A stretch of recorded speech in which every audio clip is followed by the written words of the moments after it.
Good day, good day. I haven't been live in a minute. I haven't been live in a minute, but I have a little bit of energy now to go live because once you're live, you just want to answer people's questions. You know what I'm saying? You want to make sure that people are being heard and all that good stuff. So I think I'm going to, I don't know what I want to chat about yet. I want to see what topic y'all are going to give me to talk about.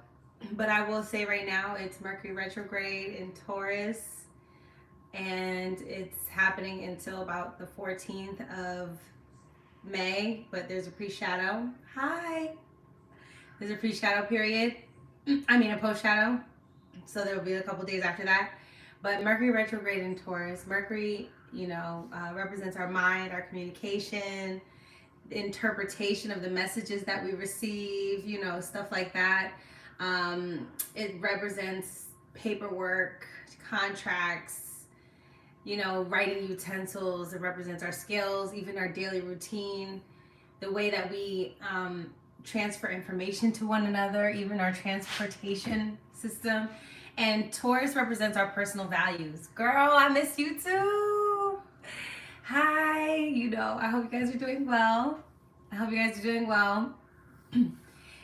Taurus is all about personal value, personal self-esteem, the things that make us feel comfortable, what we like to spend our time on, how we manage our energy, even. Where I've been gone, y'all. I've been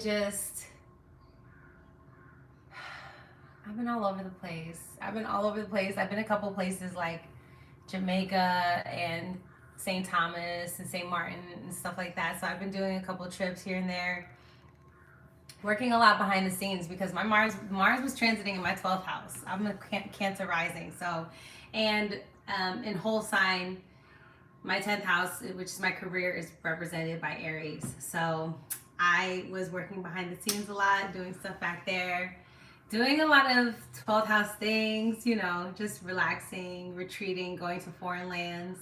That's what it's about. My moon opposite Chiron just shook ish up. Moon in Scorpio and Chiron in Taurus, 12 6th house axis. I think you said Scorpio was in the 12th house. Yeah. Moon opposite Chiron can be using, spiritual and holistic ways to heal yourself. You right? If you have the moon in Scorpio, that could be issues around the reproductive system, issues in the root chakra, sacral chakra, trust. Trust is a big thing, a really big thing. Even trusting yourself to show up in your showing up for yourself every day and taking care of yourself, because that's the 12th house, 6th house access is how you manage your everyday energy. Is the 6th house, what you actually do. I get up, I wash my ass, I brush my teeth, I feed myself, I go to the gym, I go to the grocery store. That's 6th house stuff. 6th house stuff is the mundane world. It's the chores of it all, right? The chores that you have to create and execute, and the real life manifested chores, tangible things. Whereas the 12th house is the spiritual chores. You know what I'm saying? Prayer, meditation, sleeping, dreaming. That's what 12th house is. The 12th house is those places. That's why when you talk about 12th house energy, a lot of those people, when they have a lot of planets there, they end up in a lot of isolated areas, right? Places where they have to retreat and rest and recover. A lot of times they'll be working in hospitals, ashrams, private sectors of things, private security. Like imagine somebody with a stellium and Scorpio in the 12th house. You could literally work for a private security firm, or this person could, let's say if they have Pluto aspecting their midheaven, they could literally work as a detective. They could work for the CIA. These people could work. A lot of the 12th house people work for the government officials, stuff like that. Yes, you have a stellium and you're an ultrasound technician. So that's amazing because these people work really well with the dream world. You guys work really well with the dream world, with These are marine biologists. These are people who work with water, aquatics. You know, even if you have a stellium in Sagittarius in the 12th house, you can literally have a travel company. You know what I'm saying? Yes, we can absolutely talk about Venus in Cancer. We can totally talk about that in a second for sure. And so the 12th house, 6th house access is, the 6th house is again where you take what you need, right? Your 5th house is your party house. Hi, Ram. Your 5th house is your party house. Your 5th house is a house of excess. It's fun. I'm going to have a good time. Unless you have Saturn there, unless you have, you know, Capricorn there, it's a little bit more dry. You hear what I'm saying? But if you have a lively 5th house, the 5th house is your party house. It's how you get down. The 6th house is how you clean it up, and it's really like, what do you actually need to survive? What are your, it's almost the bare bones. This is why a lot of people with 6th house energy could, you know, be, it depends, but even their money could be just enough. You know what I'm saying? That's 6th house, even especially if it's with your 2nd house. If your 2nd house or your 6th house involves, a lot of times you could have a lot of jobs, or you could be working a lot just to make enough money.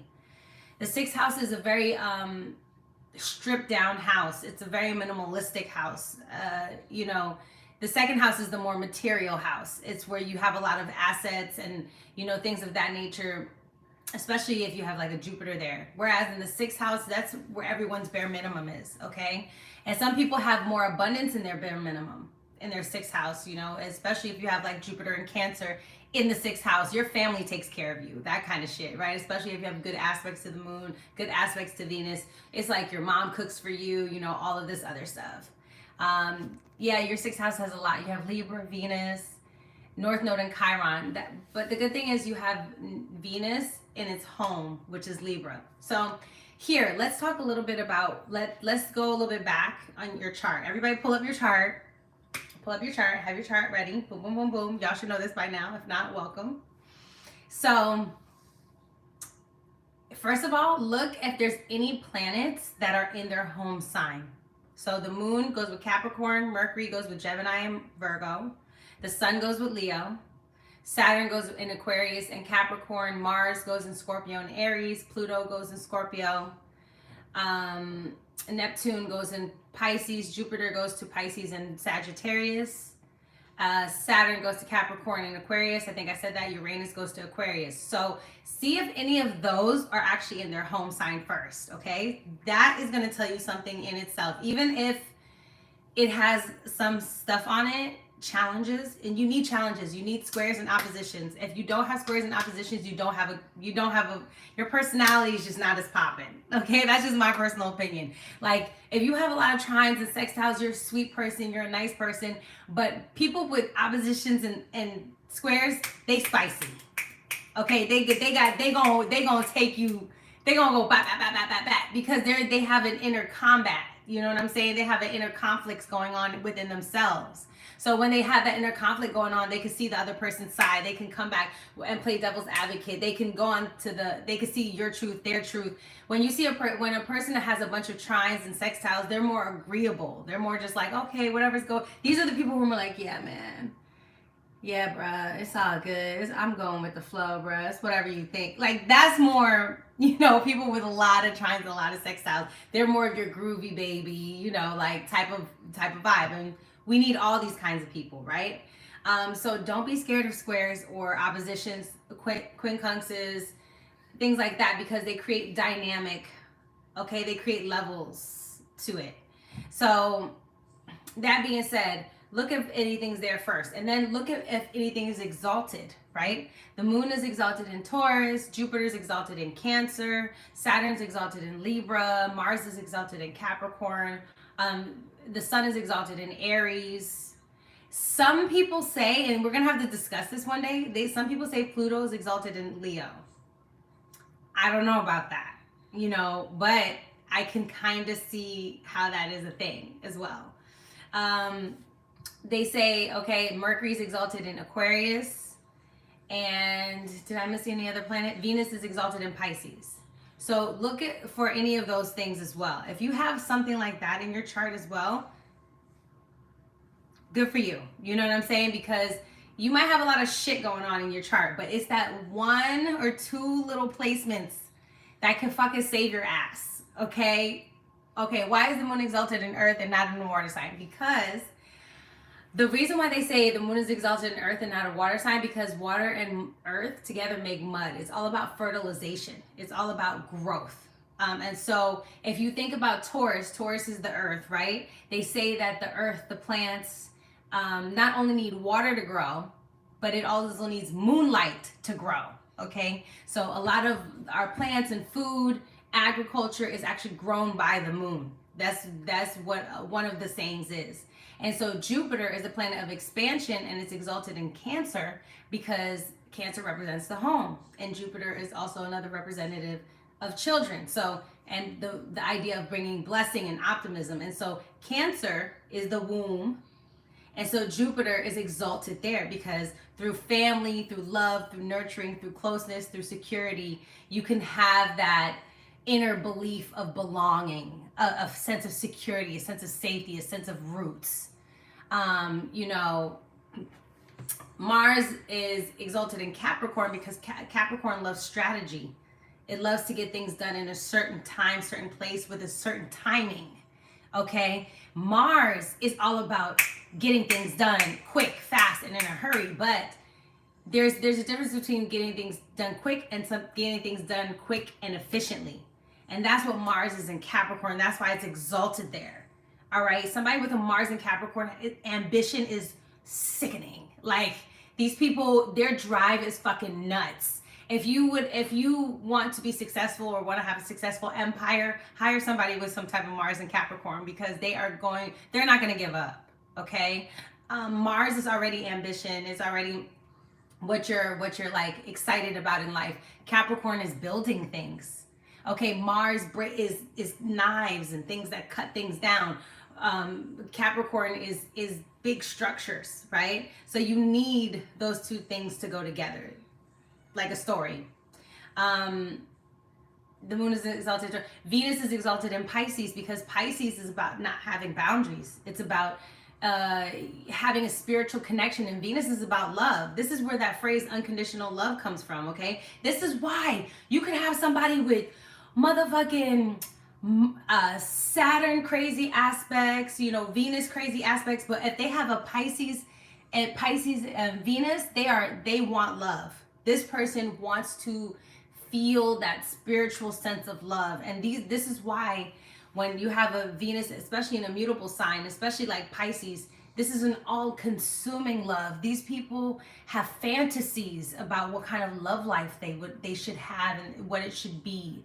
They are willing to go to the depths of the ocean, because Pisces represents the ocean. It represents limitlessness, boundlessness. It represents fantasy, cosplay. It represents art and film and photography. Venus in Pisces wants unconditional love, but there's a lot of themes around abandonment and negligence and feeling unseen or unrequited love. A lot of Venus in Pisces is unrequited love. A lot of these people fall in love with people who are unavailable. Y'all, we got to do a topic. What topic is this? Because I'm going all over the place, and I wanna title this something, or maybe I'm just hanging out with y'all today. I don't know what to do, but Venus. Let's just talk about. Should I talk about Venus in each sign? Should I talk about Venus in each sign, and then should we talk about progress Venus, or what should I do? Should I talk about Venus aspecting certain planets? You know, I love me a Venus. I love synastry too. All right, let's start backwards. Since I started with Venus and Pisces, let's go backwards. And we'll end up at Venus and Cancer, right? So let me continue with Venus and Pisces. So I see a lot of yeses, so I'm going to keep going with the love, because everybody, who doesn't love love? Who doesn't want, I don't care what you say. I don't care if you're in your fucking lonely fucking phase and fuck everybody, fuck niggas, fuck bitches phase. I don't give a fuck what phase you're in.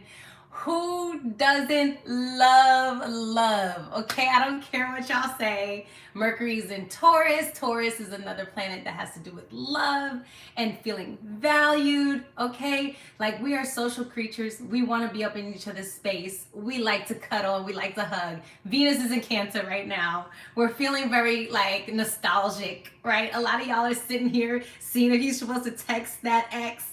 Seeing if you gonna text that little nigga, like ex nigga, like, should I text you? Nah.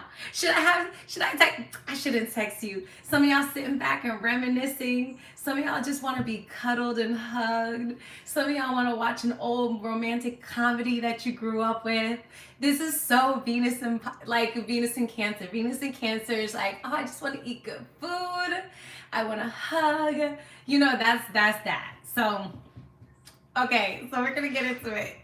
Because you know Venus is then transiting my first house. See? Alright, so let's get into it. So Venus in Pisces, and thank you for anyone who does the timestamps for this. Thank you so much. So Venus in Pisces, we're gonna talk about it. So Venus is exalted in Pisces. Pisces is a mutable sign. Mutable means go with the flow, flexible. I'm kind of going with the vibe, impressionable. Okay, that's what it is, because that's the season. All right.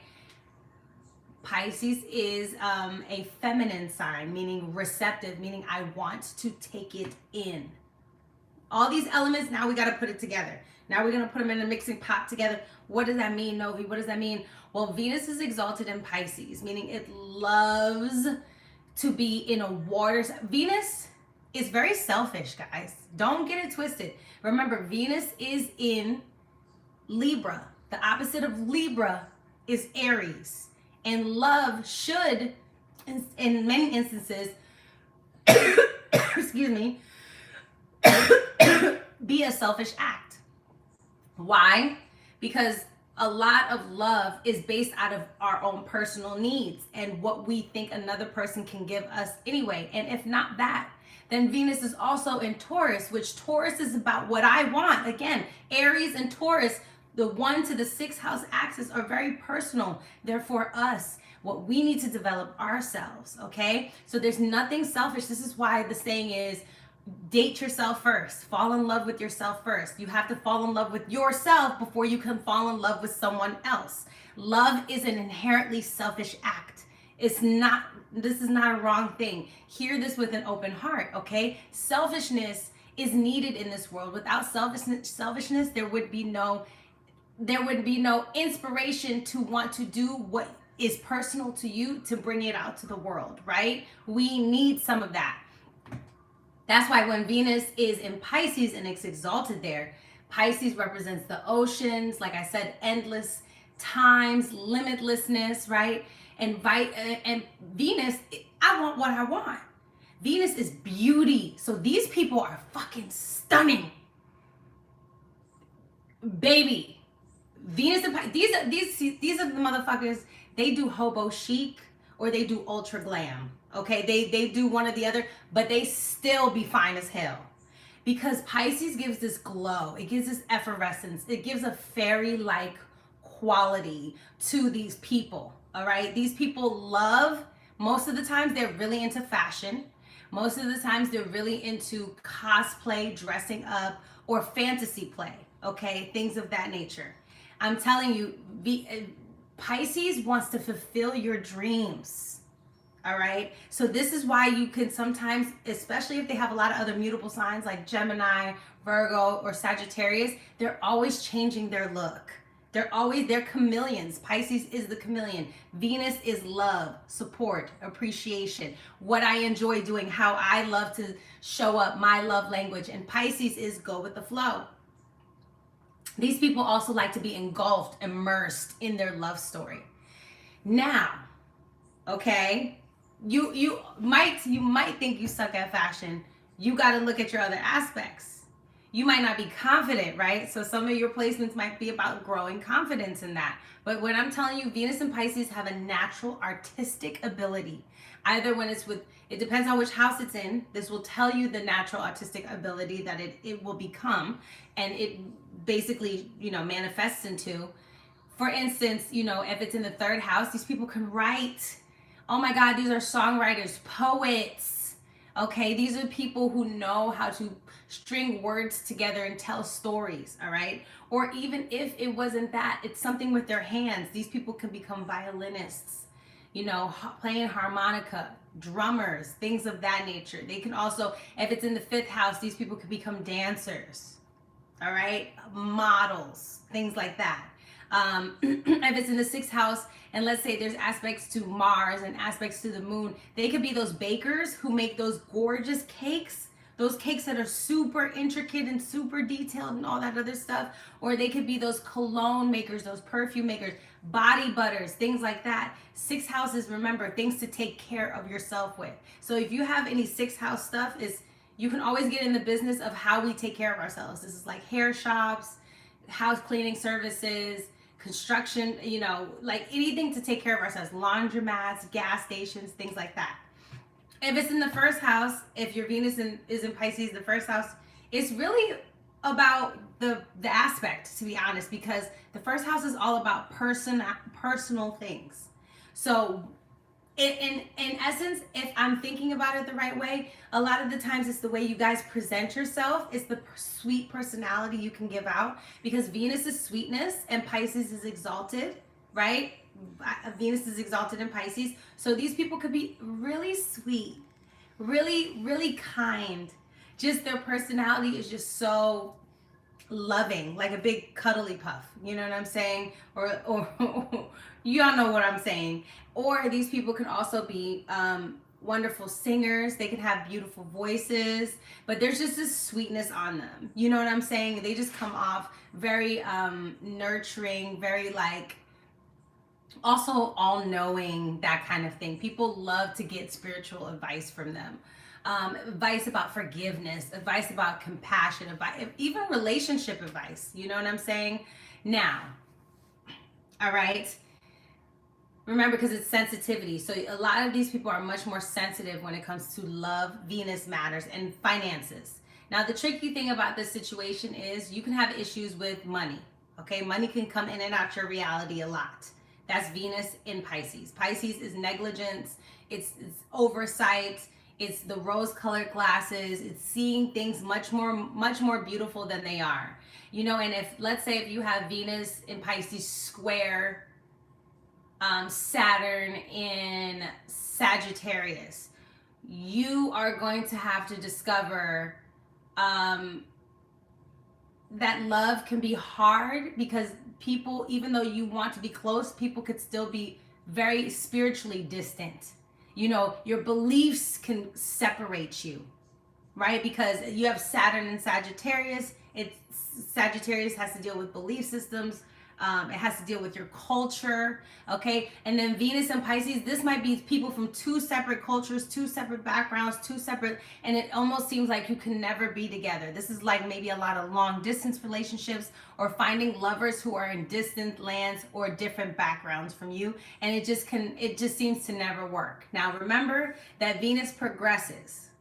So Venus will move on eventually, unless it is coming into a square in your lifetime, right? You have to look at your natal chart first and look at the natal promise. The natal promise shows you, is this going to be an incoming situation, applying aspects, meaning that the fastest planet that is coming to the slowest planet, that's how you read it. So let's say Saturn, which is the slower planet, is at 15 degrees of Sagittarius, and Venus, the faster planet, is at 15 degrees of Sagittarius. That means Venus will be moving on from Saturn, but there was some type of separation very, very, very, very in the beginning of your life. This could have been due to the same thing that I'm talking about now, but your parents went through that. They're from different cultures, different backgrounds, and that's why they broke up, things of that nature. Because Venus square Saturn is a very difficult test when it comes to love, okay? These people, you guys learn very harsh lessons. Any squares to Saturn are harsh love lessons, okay? All of them. So Venus in Pisces, there can be, the downside to this placement is that you guys can attract scammers, liars. You guys can end up in three-way hidden relationships. You guys can end up in scandalous love affairs. You guys can end up, you know, I think if I'm not mistaken,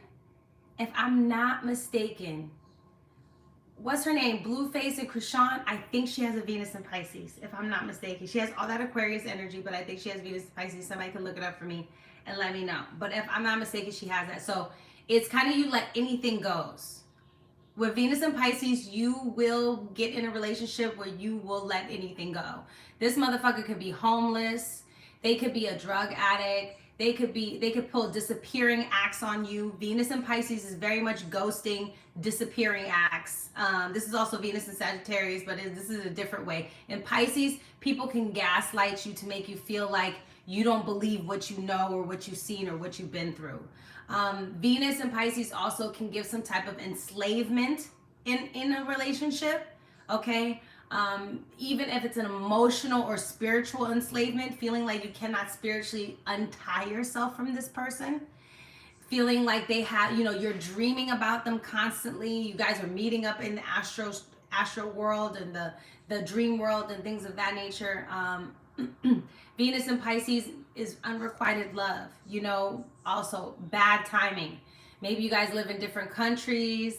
Maybe you guys have different languages. Maybe you guys literally are just on the wrong time, because this is also Venus squared Saturn is wrong time in love. It always seems like love is bad timing, okay? Because it's all about timing if you have Saturn aspects. So when Venus is in Pisces, it's really about letting go and letting God. Like, you have to, the thing about it is, this is such an interesting placement because you become very spiritual when it comes to love, because you realize that whatever else is going on in your chart, you can't control the outcome of love. You can't control how other people show up. You can't control, her Venus is in Pisces, Nova, yeah. So it's just, it's abandonment. Unfortunately, it's negligence, because you need a reality check somewhere, somehow, and you might have to look to your Saturn to understand that, or also your Mars placement to understand what the reality check would have to be.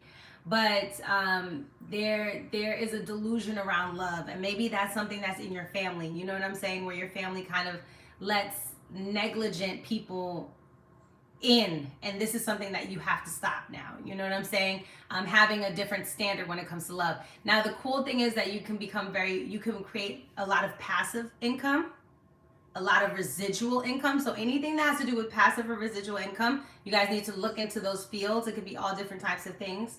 You guys can make money doing things in Pisces world: film, photography, art, fashion, music, dealing with water, dealing with the marine life, dealing with oils, perfumes, gases, dealing with cosplay, video games, the virtual world, all of these other things. Hi. So you guys can definitely get Venus, Pisces out of that. Remember, your Venus does progress. At some point in your life, you will become a Venus in Aries, and you will become way more selfish when it comes to love. Okay, so listen to the Venus in Aries one, and that's who you will become.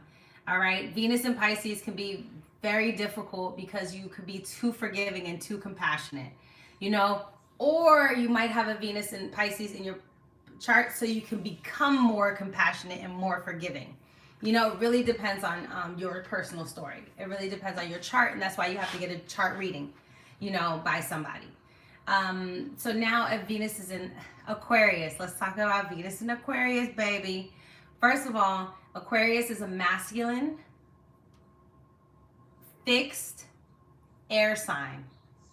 This means stubborn, okay? These people feel very, they have high standards, okay? High standards. Venus in Pisces has delusional standards, unrealistic standards that no human being can reach. That's the downfall with Venus and Pisces. You will have to wake up and realize that people are human beings, and people are not God, and Jesus is not going to come and save you, and you cannot save anyone. You know what I'm saying? Especially your love will not save anyone. This is Venus and Pisces. Like, let me save you with my love. Venus in Aquarius is like, well, I'm entitled to this, and this. Okay? So Aquarius is fixed sign masculine, is expressing outward. Okay? Outward. Remember, Pisces is inward. I want to receive love. This is why these people jump from relationships to relationships to relationships. These Venus and Pisces break up with a nigga, have a nigga in jail, have a pen pal over here, have a secret relationship over here. These people can't get enough of love, okay? Especially if they have a lot of other stuff going on with Jupiter and all that other stuff. It's like these people can't get enough. Whereas in Venus and Aquarius, they're kind of bougie. All right? Now they don't want to hang out with the people you think are hot. That's not what they want. They want the complete opposite of what the fuck you want. They don't want nothing but what they don't. No. First of all, their standards are really high. They want the smartest nigga in the room, the smartest woman in the room. They want the most connected person in the room. They want the person with their future like locked and loaded. They know what they want. They know who they are. They don't want to play no games. The Venus and Aries and Aquarius is like, don't play with me. Don't play with me and my future. Do you fit in my future plans? Yes or no? Is this love gonna cost me stress? If it's gonna cost me stress, I don't want to do it. Like, if it's gonna cost me my goals, my hopes, my dreams, my friends, no. First of all, do my friends like you? You know what I'm saying? Like, can we talk though? Like, are you a good conversationalist? Are you smart? Are you gonna put me onto stuff?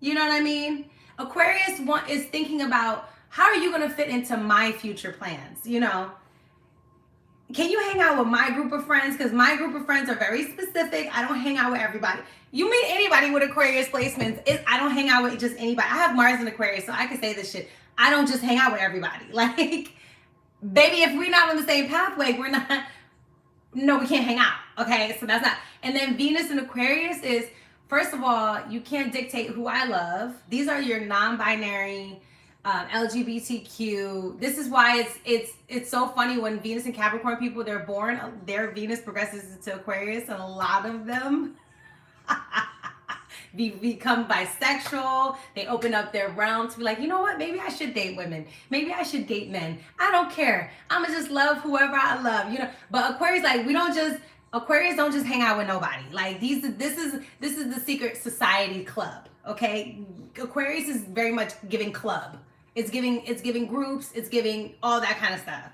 And I love talking about it like this because everybody has to be where they're at, right? This is where we are. So Venus in Aquarius is like, they might, especially if they have a lot of Gemini placements, Libra, especially if they have other air placements, because then it creates a trine, a grand trine. Open relationships, polyamory, dating a couple people at once, dating their friend. And if not that, because some of y'all gonna be like, no, I'm not into that. I'm like, okay, whatever. Y'all be dating your friends. That's the smallest version of Venus in Aquarius. Is like, okay, I'm a date within my little friend circle. I only date my friends and who they recommend. I don't do none of that. You know, and some of y'all can go on the apps and go on the internet and stuff like that, but I think it really is dependent. I think you have to have Venus and Aquarius in the 3rd house, or maybe an Aquarius in the 5th house, where you guys go on dating apps for fun or to have like witty banter with somebody. But Venus in Aquarius is giving, we have to be able to have witty banter. Okay. Yeah, friends with benefits. It's giving, Venus in Aquarius is giving friends with benefits all day long. Okay. Now, the interesting thing about y'all, Venus in Aquarius, what I've noticed is, or it might not even be Venus in Aquarius specifically, but maybe more Venus aspecting Uranus. But y'all could cut off a motherfucker real quick. These people can get over people very fast, because Aquarius is cutthroat. Okay, remember, it's the opposite of Leo. So Aquarius is, if you don't, first of all, if you're not listening to what I'm saying, and I've repeated myself too many times, I'm not doing it with you. All right. Aquarius is very much giving the internet as well. So especially if it's above 6 to 12, whatever, these people enjoy being on the internet. They enjoy their internet friends, their internet fame, stuff like that, right? But these people can be quick to leave a relationship. These are the type of people, Venus and Aquarius, more times than not, they end up in relationships that are on and off, because Aquarius is all about excitement. What's the next thing? What's the hottest thing? What's the new thing? Aquarius is technology. Okay, Aquarius is seeing into the future. Aquarius is a group of people. That's what it is. It's a group of people. So this is why I said group activities, Venus group activities. You know what I'm saying? So this might even end up being like me and my friends date the same type of people, or I might end up dating my friend's boyfriend or girlfriend. So all the other things might not apply, but friends and dating in whatever scenario I'm talking about, it really depends. That's how that's going to play out, because whatever house Venus is actually in, this is how. So Venus and Aquarius in the third, you're absolutely ended up dating somebody in your friend circle, their brother, sister, cousin. Goddamn, it could be an aunt or uncle. You know what I'm saying? So this is what's happening. Whereas if it's in the seventh house, you can end up dating you could end up breaking up with your person and end up dating their best friend or somebody within their friend circle. Okay, remember, Aquarius is abrupt. It's abrupt. And also it's detachment. These people can detach from the way they make money. They can detach from the person they love. They can detach from the relationship very fast. So these people start relationships fast, end relationships fast. They move in fast. They move out fast. They could break up fast, get married fast, divorce fast. This can happen if you have Venus aspecting your Uranus. Just expect your life to be a movie when it comes to love. Like, expect it to be a movie. It might be a messy movie too, so just be careful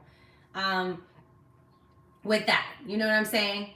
And so when you have Venus in Aquarius, you know you are loved by many. You are usually very popular unless your Venus is like conjunct Chiron or square Chiron, square Saturn, square Mars. That's a different situation, okay? However, more times than not, you're very well liked. You know, you're usually very popular. You hang out in high school. You hung out with the weird kids. You hung out with you know, the people who were just the different people. You always hung out with a crowd that was ahead of the crowd. Your style could be very eclectic, off the chain. These are people who could wear different patterns, different textures, you know, glasses, the hat, the jewelry, ripped jeans, you know. They can do all kinds of things. They can also create their own. They like avant-garde fashion that's futuristic. So think like Lady Gaga type of thing, okay? I talk about the progress chart. I was talking about it in the beginning, Raz. I was talking about it, and I've made a whole video on progress charts. You should go through my thing. So that's Venus in Aquarius, okay? But it's going to be funny because when your Venus progresses into Pisces, all that shit's going to go out the fucking window. All that shit is going to go out the window because you're going to remember, Aquarius is very highly rational, highly intellectualized sign. These people think. All right, all air signs try to use their logic. They try to use their rationality. They try to use their brain. So when it comes to Venus Aquarius, that's the disconnect. You know what I'm saying? You can't think about love, and love is not rational. And love, there's no scientific equation to love. This is the issue with Venus and Aquarius. A lot of y'all, especially if somebody is very detached, like a stellium Aquarius, and let's say they have Scorpio rising, you know, that could be a square. So their rising is telling them, have a deep connection, invest in someone, you know, and invest in seeing the dark side of someone and understand that there's pain and there's hurt with living, and, you know, there's cycles of death and rebirth, even in love. But then if there's a stellium in Aquarius, and especially if it's in the 10th house, but what is society going to say? What is my social status going to say? What about my job? What about my boss? What about my father figure? The authorities in my life? No. Do you fit into my plan? You can't ruin my future. And the thing is that when it comes to love is uncontrollable. Like, you cannot control love. And what love does to you, and even how you react in a lot of circumstances, you cannot control that. Okay, that's why it's so interesting. So when Venus progresses into Pisces, all of that's going to go out the window. You're going to want a more spiritual relationship. You're going to let loose a lot of those boundaries that you created. A lot of that stubbornness around love is going to be released. You're going to dive into tarot and spirituality, and you're going to want to be with somebody who is more spiritually inclined, someone who prays about love, manifests love, because this is all the type of situation that, you know, I'm telling you, when you have Venus in Aquarius, you want the highest of the high. You think Venus in Capricorn is crazy? Have you ever met a Venus in Aquarius? Some of these standards are unattainable. Like, you, especially if you're in your 20s. You imagine you're 22 with a Venus in Aquarius, and you're looking for someone to have all those things and have all their shit together, and they're 23 or they're 24. It's just not possible. So you'll go through cycles of love where you're having these things like, you have to fit in my society, you have to fit in my social network. My friends have to like you. You know, you can't get in the way of my dreams. You have to fund my goals. I'm entitled to your thoughts and your ideas, and you telling me everything, and da da da da da. And when Venus progresses into Pisces, all that shit is just gonna. You might fall in love with somebody who has an ailment. You know what I'm saying? You might fall in love with a drug addict. You might fall in love with an alcoholic. You don't even know who you're gonna fall in love with. God is gonna come and wipe all that shit down and be like, nah, this is not how love works. Let me show you what love is. Love is actually unconditional. Love is actually about forgiveness, and love is about this and that. And it's the magic. This is the magic of love. And so it is. I feel like it's an extreme situation. So remember, every time any planet progresses, but anytime Venus progresses into the next sign, it is going to be extreme. It's going to be an extreme change, because it's going to go from one sign to another. So one element to the next element, then it's going to go from one modality to the next. So you might be going from fixed, this is the way that it is, this is how I see it, to mutable. Okay, well, I'm just going to go with the flow and see what God got for me. You know what I'm saying? So now, so the good thing with Venus in Aquarius is you can make money working with groups and friends. You can make money working in group like community spaces, right? The YMCA, working like at a private members club, at a golf club. You know, these are the summer counselors. These are the coaches and stuff like that. Group settings. Always remember group settings. These are like sip and paint. Okay. It's giving like hiking, anything with groups. Venus in Aquarius, specifically Aquarius, also deals with your thoughts. So this could be teaching, classrooms. It could deal with science as well.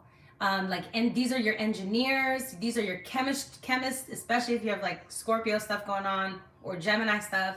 These are your researcher. These are as well as your protesters, people who do things for unions, okay? Philanthropists as well.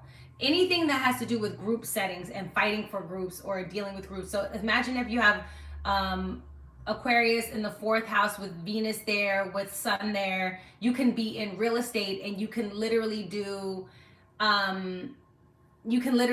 like apartment housing or multifamily unit, okay?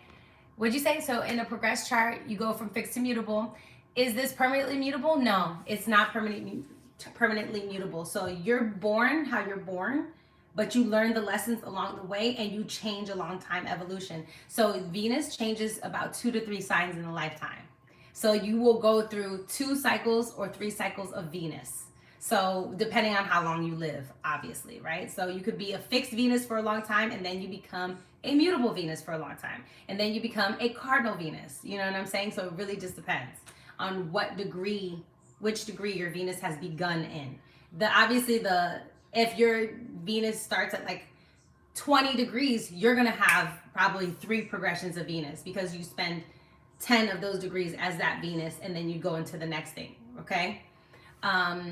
So now Venus in Capricorn.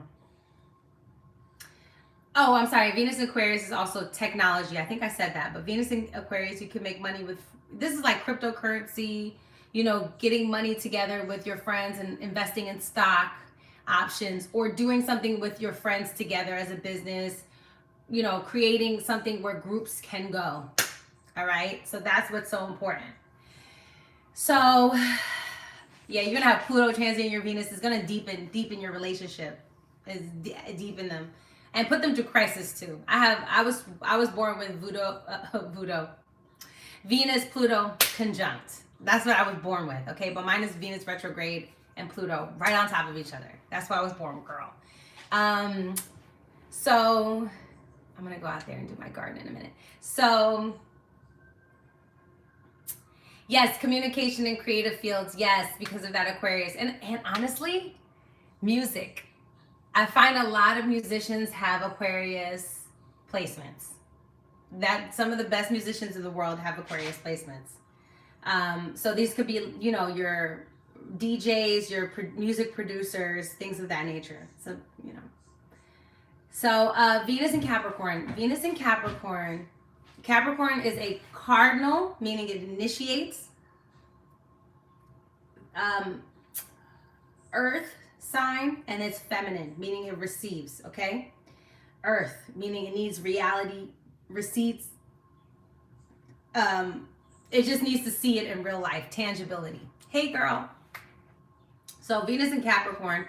Capricorn deals with traditions, limitations, restrictions, age, patience, building, legacy, social status, achievements. It can also deal with confinement in some kind of cases, resentment. It can deal with quarrels. It can deal with depression, suppression. It can deal with hardships, delays, challenges. That's because it's in a Saturnian sign of Capricorn. So first of all, Venus in Capricorn, most of the times you're not going to make the right decision in love until you're older. More time, I'm going to say all the time, until you're after 30, 31, after your nodal inverse return and after your Saturn return, after Saturn has done a full cycle around the entire zodiac sign. That's called maturity in astrology. Astrology is when a full cycle. So this is why your inverse nodal return happens around 27 and around 25. The moon around that same time, the moon has gone through each sign of your horoscope.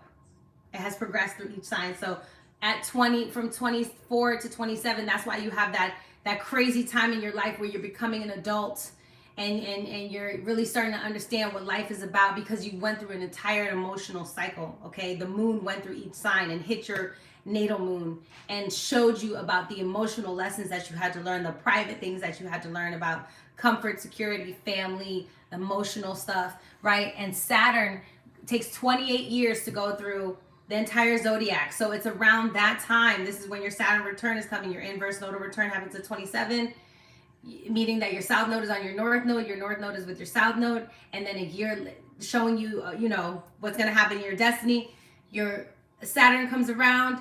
It takes 2.5, 3 years for you to go through that, depending on if you were born retrograde or not, depending on how many personal planets it's hitting. Everyone's Saturn return is different. Then you go through a full Saturn cycle, and that's when you are mature, okay? More mature, more adult. So Venus in Capricorn is going to be about maturity, all right? It's going to be having to take love and be patient with love. You have to take your time. Y'all cannot rush in. And I can only imagine if you're like an Aries stellium with a Venus in Capricorn or something, you probably always want to rush into a situation head first.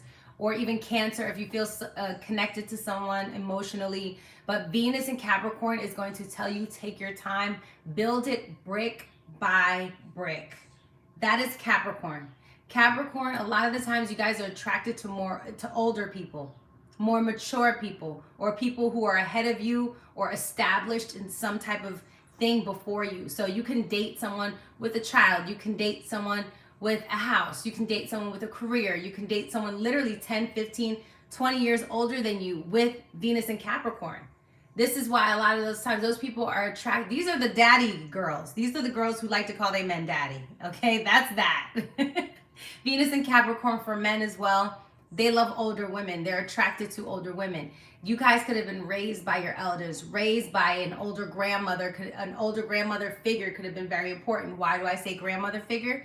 Because Capricorn is a feminine sign, okay? That's more of the times that, and then Venus is feminine, so there's double feminine energy. That's why it's always, I feel like the grandma is very important. If not, an older woman was very important in your life at some point. And so imagine if you have Venus and Capricorn square Pluto, you know, square Mars, because that might be a faster one. Pluto, I don't even think I could do that one. But a square Mars, you could have lost an elder due to an accident, you know, or due to a conflict. things of that nature, very quickly and swiftly. And that's what Mars is. Mars is very fast, and squares creates a fast conflict of, but Saturn is going to slow down love for you. All right. Some of this is even appropriate for Cancer rising, because you have Capricorn on your 7th. You're supposed to slow down when it comes to love. Okay. Take your time so you can have something that has longevity and stability, and something that's actually worth your investment, your long-term investment. The thing is, with Venus in Capricorn, there's a traditional thing about these people. So whether it's a man or it's a woman, there's a traditional thing happening there. When it comes to love, they're looking for someone to complement their legacy. They're looking for someone to complement even their social standing in society. These people very much think about who they're connected to and how it socially looks. You know what I'm saying? And what other people think about it. These people can be very good at business, because Capricorn deals with business and building business. So they can have amazing business relationships. These people are the type of people to have business relationships with businesses that have been around for a long time, like a Target, like a Barney's. Like, this is Capricorn. Capricorn deals with corporations. So Venus and Capricorn, these people can end up working for corporations. They can end up working for an elderly established person. They can also get a lot of their jobs through connections, okay, through a lot of the older people that they know. These people can be very serious when it comes to love, okay? They could be very cautious when it comes to love, because that's Saturn. Saturn creates delays. It, like I said, hardships. It creates a lot of challenges. Also, there could be a starved feeling here too when it comes to love. Feeling like love doesn't come easily for you. And so you have to work a lot harder to make it happen, or to understand it, or to enjoy love. But this is why a lot of the times Venus and Capricorn, these people will probably be in serious relationships several times in their lives, and their happiest relationship will come with age. The older they get, the more they're going to discover who they are, and the more they're not going to move out of needing to be the authority figure. And that's the issue with Venus and Capricorn. You want to tell people what to do. And there's like a bossy type of energy with this. A very like strict way of loving someone. You know what I'm saying? That's what it is with Venus and Capricorn. I'm gonna read what you guys say. Venus and Capricorn, Moon and Cancer, I feel is such a good balance. Yeah, you could go back and forth. I think it really depends. Moon is good in Capricorn. Remember, Moon is good in Cancer. It likes being there. That's its home sign. It really depends. Moon opposite Saturn is a very interesting placement. I know somebody with this placement. It's a very interesting placement. They can go extremes emotionally, and it's not like it's a horrible thing, but they could definitely go extremes. But Venus and Capricorn, so you guys can work in established businesses. You guys can create your own long-term business. A lot of times you might end up fucking the boss or having a love affair. I can only imagine somebody with a Capricorn stellium with Venus, and then Scorpio planets, like Capricorn in the 10th or Scorpio in the 12th, and whatever it may be, and there's a secret love affair and stuff like that. I can absolutely see that happening with Venus and Capricorn, okay? So be mindful, especially if it's squaring your nodes. It's not going to work out for you. It's not going to work out. If Venus is squaring your nodes in general, you need to not let your relationship get in the way of what you really are trying to get done. You know what I'm saying? About whatever your nodal placement is. You know, if your Venus is squaring the nodes, you allow your love life and your financial life to get in the way of your purpose and your spirituality. So let's say you have, Venus in Cancer square North Node Aries in Aries. You need to learn how to be yourself.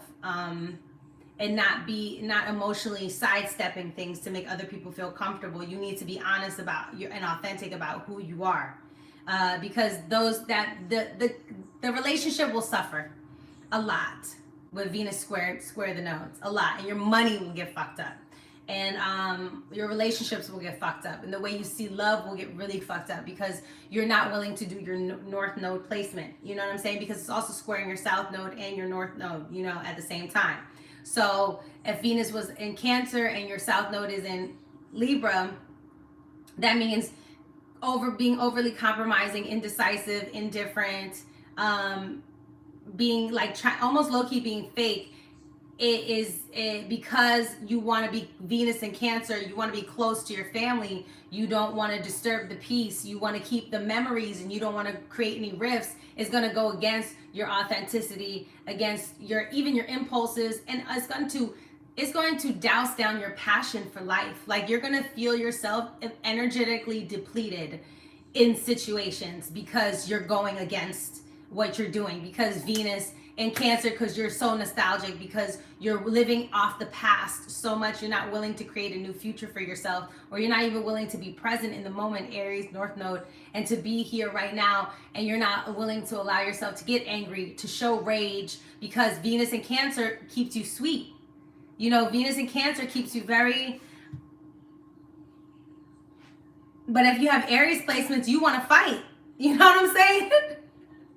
And so remember, Cancer is the caretaker, the mother, the housewife energy. Pleasantville. It's giving Pleasantville, okay? Yeah, so it's very interesting. So,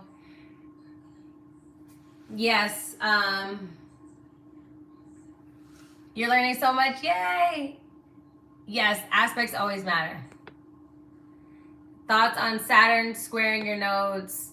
Saturn also squaring your Venus and Sun. Saturn squaring your nodes. Lack of patience, lack of discipline. Discipline is the biggest word with Saturn. Lack of discipline. There's some elders and authority figures in your life you need to be mindful of. Everyone is not on your side. Imagine if you have Saturn in Gemini.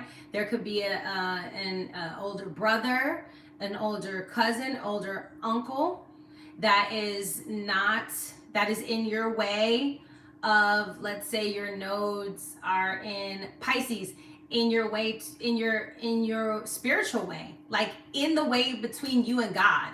Other people's opinions, old opinions, Saturn, Gemini, old objectives, old viewpoints get in the way of Pisces, your spirituality, your ability to let go, your ability to forgive, your ability to accept that everything is, that we are the same, and that what you are, I am, and we are just mirrors of each other. And it's one limitless cycle. Life is one limitless cycle. Even though you're that family over there, I'm this family over here, we're still connected. Your thoughts over there, my thoughts are here, our thoughts are still connected somehow, some way.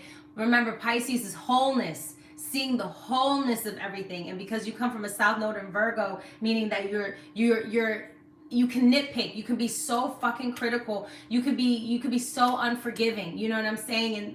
And Virgo could be just really short-sighted, you know what I'm saying? The Virgo could be really strict, strenuous, short-sighted, and backed up, you know what I'm saying? So that could be a whole thing as well. So Saturn is, the skip step is the lack of patience, the lack of, there's old, outdated ways of viewing, being, behaving, thinking that are getting in the way of your North Node. Saturn, the past, resentment, old stuff, not being able to deal with the delays, not working through the restrictions or working through the limitations. You know what I'm saying? That's what can happen. All right, now Venus in Sagittarius. So Sagittarius is a mutable fire sign and masculine, meaning it expresses, puts out. Venus and Sagittarius is like Jupiter together. These motherfuckers talk a lot. They talk a big game. These are the motherfuckers that talk a lot but don't promise.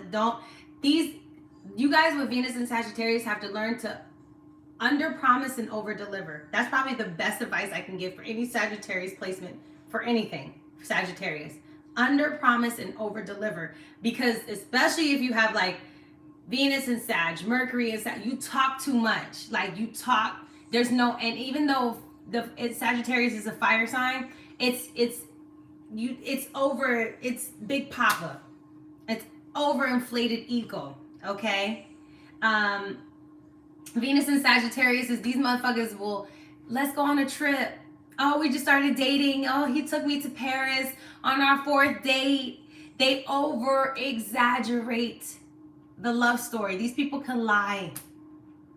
All right. These people are can be very, very fun, vivacious, jovial, the life of the party. They have some of the best personalities. Their jokes are off the chain. They know the best places to travel to. They are very cultured. A lot of the times, unless there's a lot of squares, then they don't have that much culture, and that's something they have to learn. But Venus in Sagittarius is giving cultured mommy passport stamps. It's giving I'm out in the world. I'm open to love. These people are very open-minded. These people are the type of people I think that will be like, oh yeah, I had sex with a man, but I'm not gay. Like, that's Venus and Sag. Venus and Sag will try anything once, okay? They will try anything once. I'm telling you, they're thrill seekers. They're here for the adventure. They're here for the experience. These are I'm here for a good time, not a long time. These are the partiers. These are the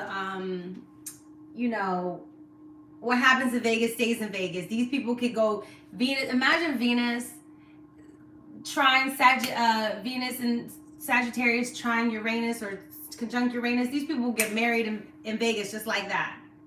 Okay, like they'll just, oh, I met this person, da da da. I met them when I was on a trip to Paris, and boom, I got married. Venus and Sagittarius. A lot of these people become people who fly, pilots, stewardesses, or they meet their lover on the plane or when they're traveling. This is really, really important for you guys. So I think it's funny when people with Venus and Sagittarius, especially if they have Cancer placements and they don't go nowhere and they're like, where's my lover? Where's my person? And I said, they're on the other side of the world. You're not willing to travel.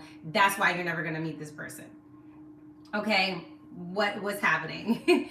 But Venus and Sagittarius, they're very vivacious.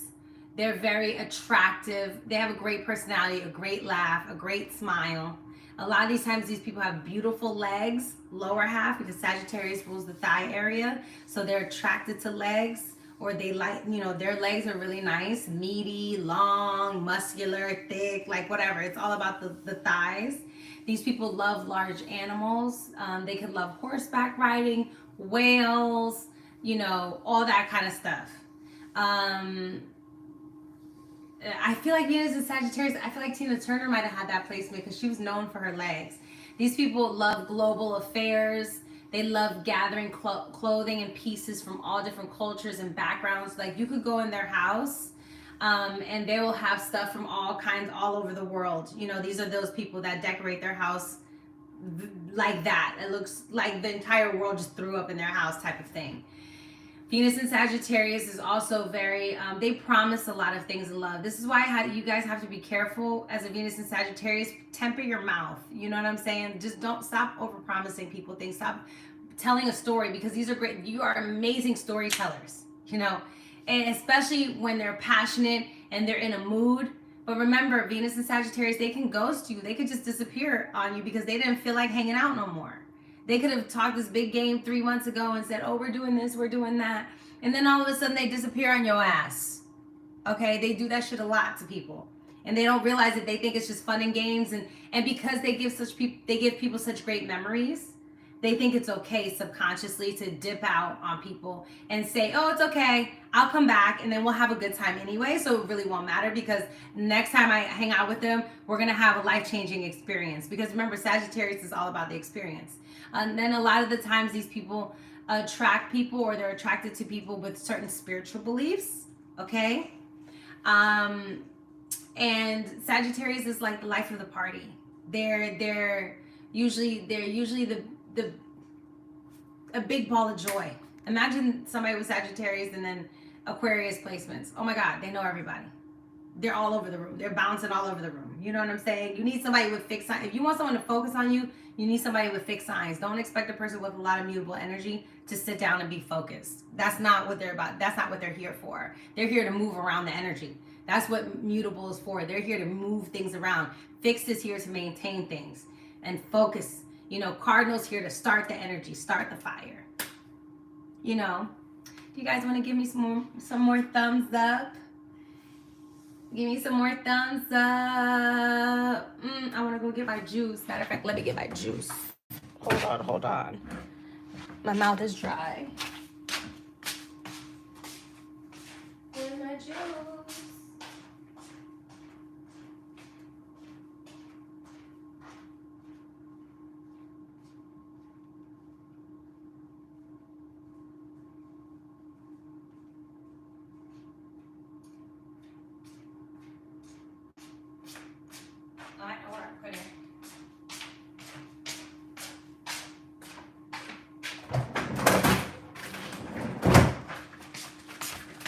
Got it.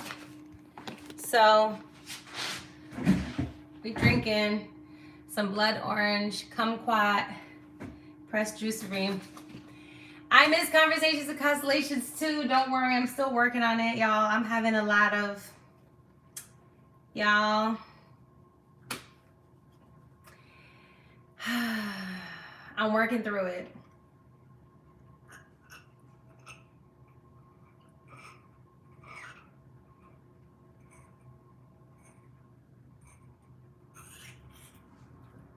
I know what a name, but it's great. So I'm going to teach an astrology class soon, like I did years ago. I just need to figure out. I think I want to teach it on solar return charts and the progress chart. So, all right, Venus and Sagittarius, you guys can work in the travel agency. You guys can work as interpreters, right? You guys can work as interpreters. No, these eclipses haven't been bad for me because I've learned surrender and acceptance. Scorpio, remember Scorpio is all about control and relinquishing control and all that other stuff. So there's a lot of acceptance. But yes, Venus and Sagittarius, you guys work in the travel agency. You guys can work in, you know, do different languages. Definitely do that. You guys can work with international affairs, and you guys can work in the publishing space. You guys can also work in mentorship programs, as well as any higher education places, you know, like colleges, vocation colleges, specialty spaces, things of that nature. Sagittarius is about philosophy, belief systems, and international exchange. You guys can also deal with exchange, things of that.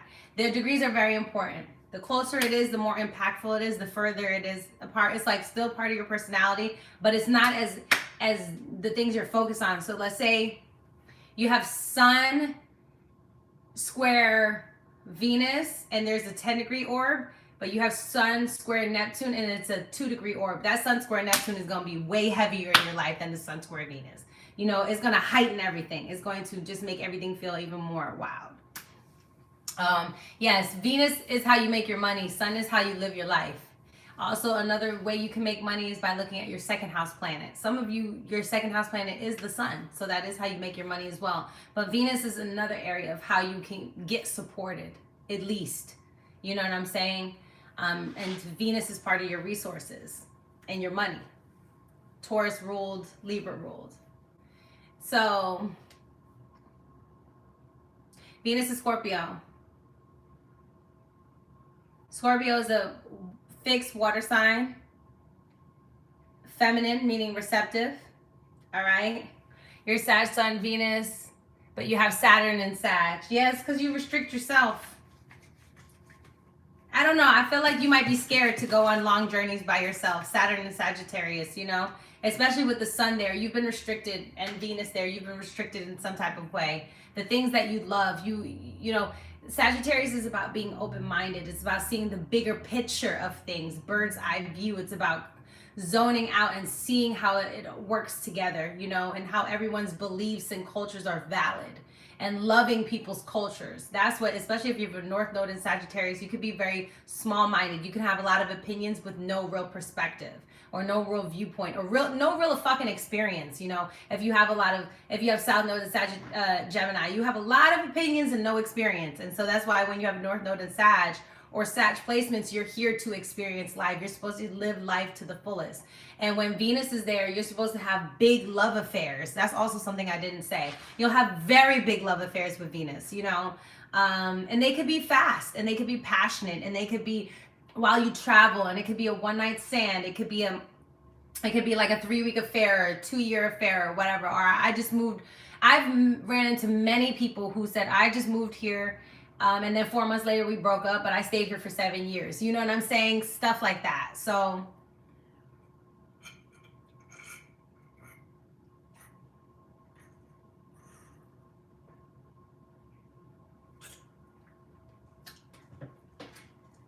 that sounds good. How is Capricorn the shortest reading, Mia? What else do you want me to say, baby girl? What else do you want me to say? First of all, you're welcome. Number one. You see how I already told you what it is with Capricorn. I told you what it is. You need patience. If not, you're gonna have hard times in love. You guys are too traditional when it comes to love. You guys are attracted to older people. I told you exactly what it is. There's nothing else to say about Capricorn because you guys are traditionalists. Y'all are old school. And you don't really have a real love life until you get older. But that's just what it is, Capricorn. I don't know what you want me to say. Some readings are longer than others because there's more to say. You know what I'm saying? Y'all like, come on, man. What?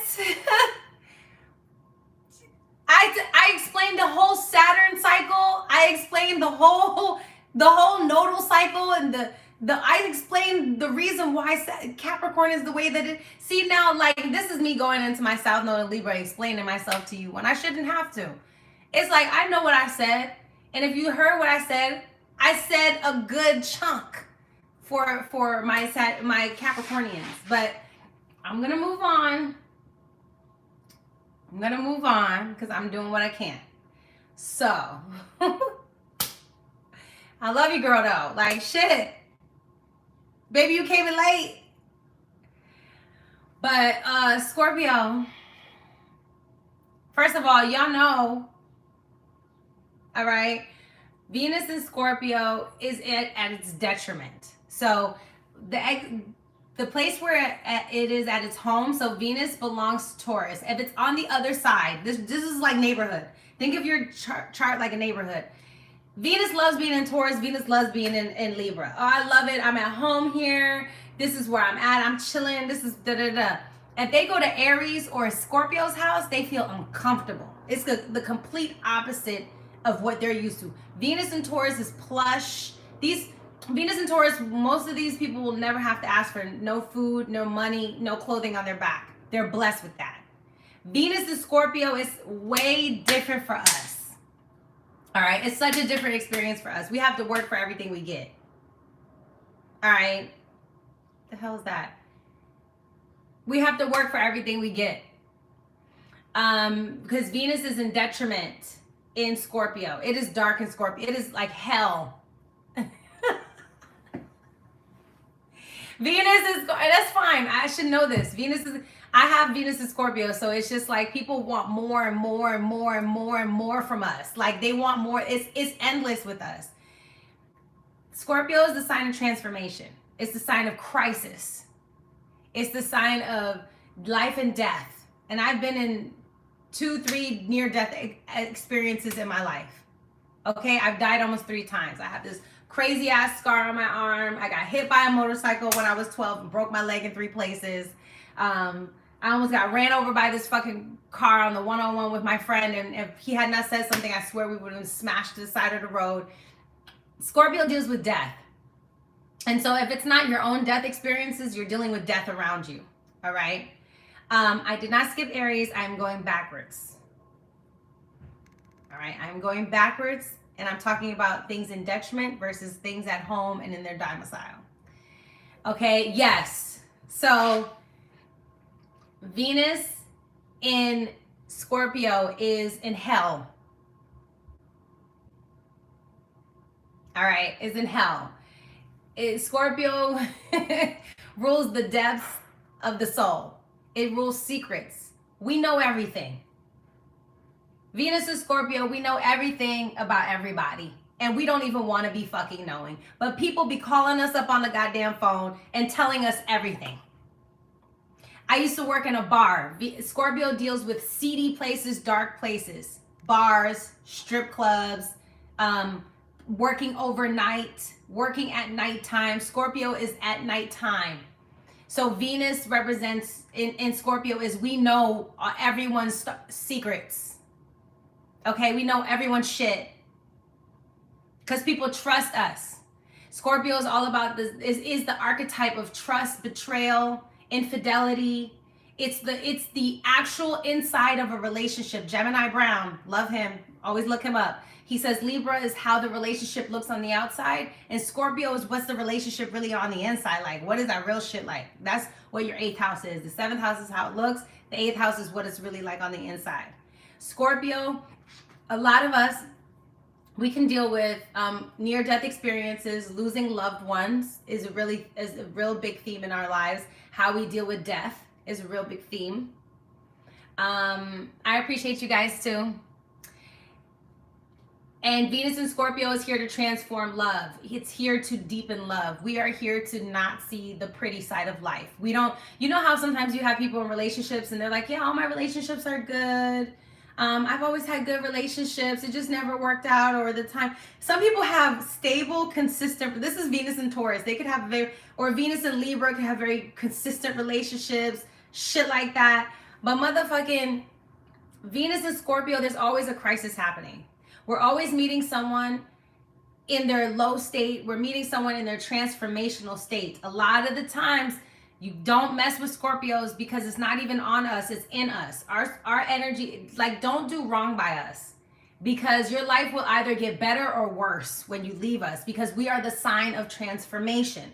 And I'm saying this because this is just what it is. I've seen too many, like somebody with Scorpio in the 6th house, and if they get fired for the wrong reason, I've heard many stories about the job getting shut down or going into debt or some kind of wild shit like that. Because, or Scorpio in the 10th house, 10th or the 6th house. Some shit be going down. This job was open for 20 years, and because your ass got fired, because people being weird with you and jealous, because that's what it deals with too, the job shut down. So Venus in Scorpio deals with power struggles. It deals with sexuality. It deals with things behind the scenes. It deals with occult knowledge. All right. It deals with depth. It deals with intensity.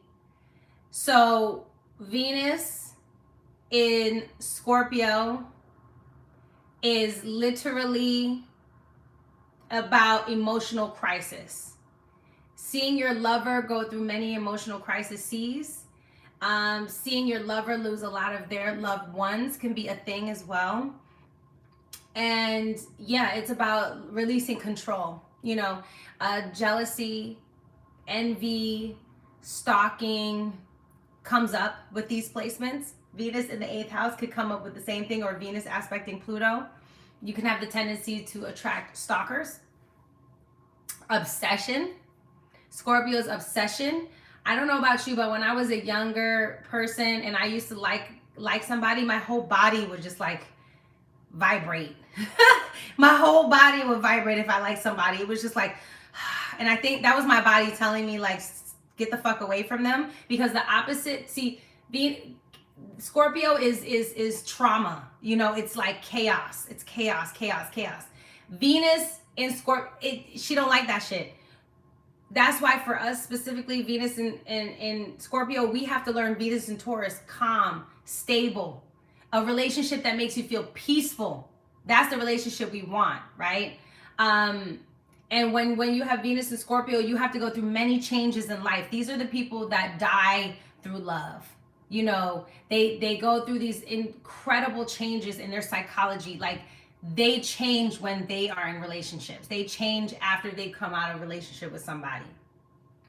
The loyalty is a big thing here. Like I said, cheating is a big thing here. Infidelity is a big thing because it has a lot to do with secrets. So when you're thinking about, yeah, exactly. And if you have Scorpio, which is a Mars ruled situation, that's passion, and you have Venus, seduction, you all put it together, right? So Venus and Scorpio, yeah, you could be good at marriage. You could be good at anything. Like, it just depends on how you know yourself. All right. The good thing about it is very loyal. They will hold you down. They always got your back. They won't let you out on the cold. You know what I'm saying? But these people don't know how to end fucking relationships. Oh yeah, girl, I've almost died 3 times. I get it. You watch your brother die in the womb? That's some wild shit. Moon and Scorpio.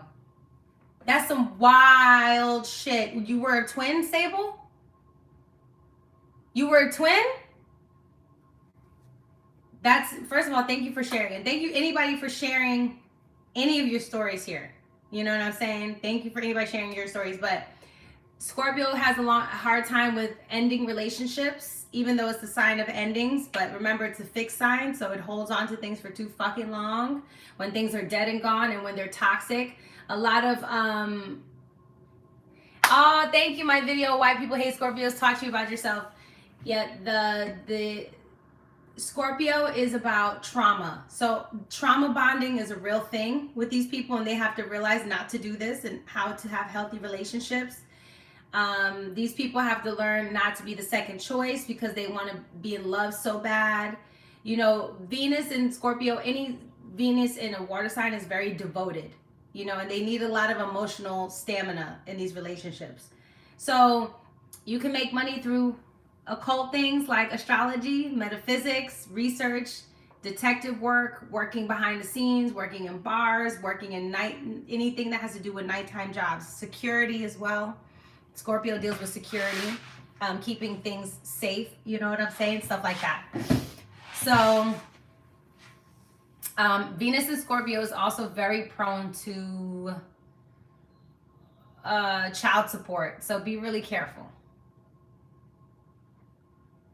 Okay, because remember, Scorpio deals with other people's resources, debts, tax liens, trusts, wills, loans, budgeting, banking. So finances are a huge thing in relationship with Venus and Scorpio. Like finances, your finances, their finances, commingling finances, things of that nature. So you need to be very clear about your money, your assets, all of that other stuff. You know what I mean? So that's what it is. It's merging. Remember, Scorpio's merging. So that's that. But you will be transformed in love. You're like, my husband is a Taurus and his life is so stupid calm. And that's why it's good for you. You want, like, you know us, we want to have all that emotional drama. Like I'm the type of person, I've told Malcolm several times, just let me feel my feelings. Like, I'm not trying to be perfect. I'm not trying to, I understand this part of my life is good, but I can also say that this part of my life fucking sucks. You know what I'm saying? And I hate it and I want to change it. That's what it is with Venus and Scorpio. It's like we have to acknowledge where we are emotionally torn up and what narratives we keep holding on to, so we can let go of them and dead them, so we can make the true changes that we really need to make, the psychological changes. You know, it has a lot to do with psychological changes. And so that's what's going on with Scorpio here. This is why therapy is good for us. You know, astrology, baby, saving grace. Because I was like, what the fuck is wrong with these people out here? What is wrong with y'all? None of y'all are emotionally available. Y'all be lying and shit. I'm really fucking honest. I don't understand why I keep attracting fucking liars. I don't get it. But then I found astrology and I said, oh, okay, it's a life lesson. I get it. It's like a movie. The shit makes sense. I understand. This is why I'm here. Blah, blah, blah, blah. Whatever. You know, so that's the thing. Now, Venus and Libra. Venus Venus loves Libra. Venus is at home in Libra. All right. Me too, girl. I tried something different in every relationship I get in. I'm like, let me try something new. Let me try something different. Because it didn't work the last time. So why would I try the same thing in a new relationship, it didn't work last time, right? I have to change something about the way I approach it, something about the way I think, whatever, you know, things of that nature. And for me, it's backfired because I have Venus retrograde, Pluto conjunct, and I've literally been told that because I don't check up on, like I had an ex, he said, I don't know if you really care about me because you don't call me, you don't check up on me like other girls do. And I said, because I'm not trying to control you. I'm not trying to, but I also have I have a fifth house stellium. I'm trying to have fun. So I'm like, you go have fun, I go have fun, we'll be together, we have fun. I'm not trying to stalk you, you know what I'm saying? Like I'm good on all that. And plus I have a lot of trines to my Pluto. I have a lot of water trines. So when it comes to emotions, like I'm very good with the flow. I'm like, whatever feels good in a moment, you know, that's how I am. I'm not the girlfriend that has to be up under someone's arm. I don't like that. I like my space, but you know, it all depends on how your stuff is aspected. But these themes will still come up, whether they're themes in your friends' relationships or the women in your life, because Venus represents the women in your life. And so a lot of my girlfriends go through the themes that I've just spoken about. You know what I'm saying? A lot of my girlfriends go through that. So you guys see how it's aspected, because your chart doesn't just tell you about you, it tells you about other people.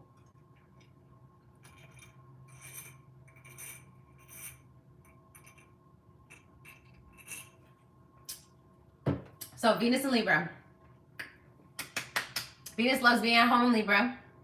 Libra is a cardinal masculine air sign, meaning it likes to get things started. Remember, cardinals, they're bold. They're in your face.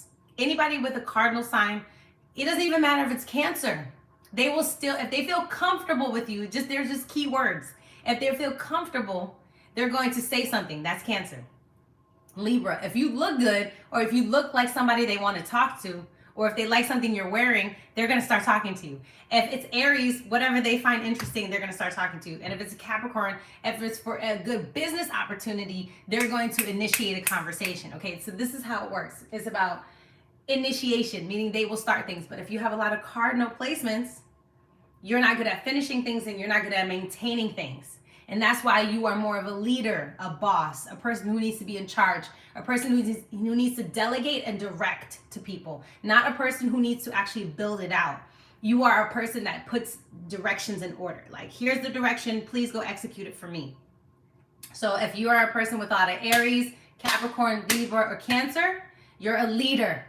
You're supposed to start things. Don't beat yourself up for not finishing things. You don't finish things because that's not your energy and that's not what you're made for. That's not how you are here to maintain. Okay?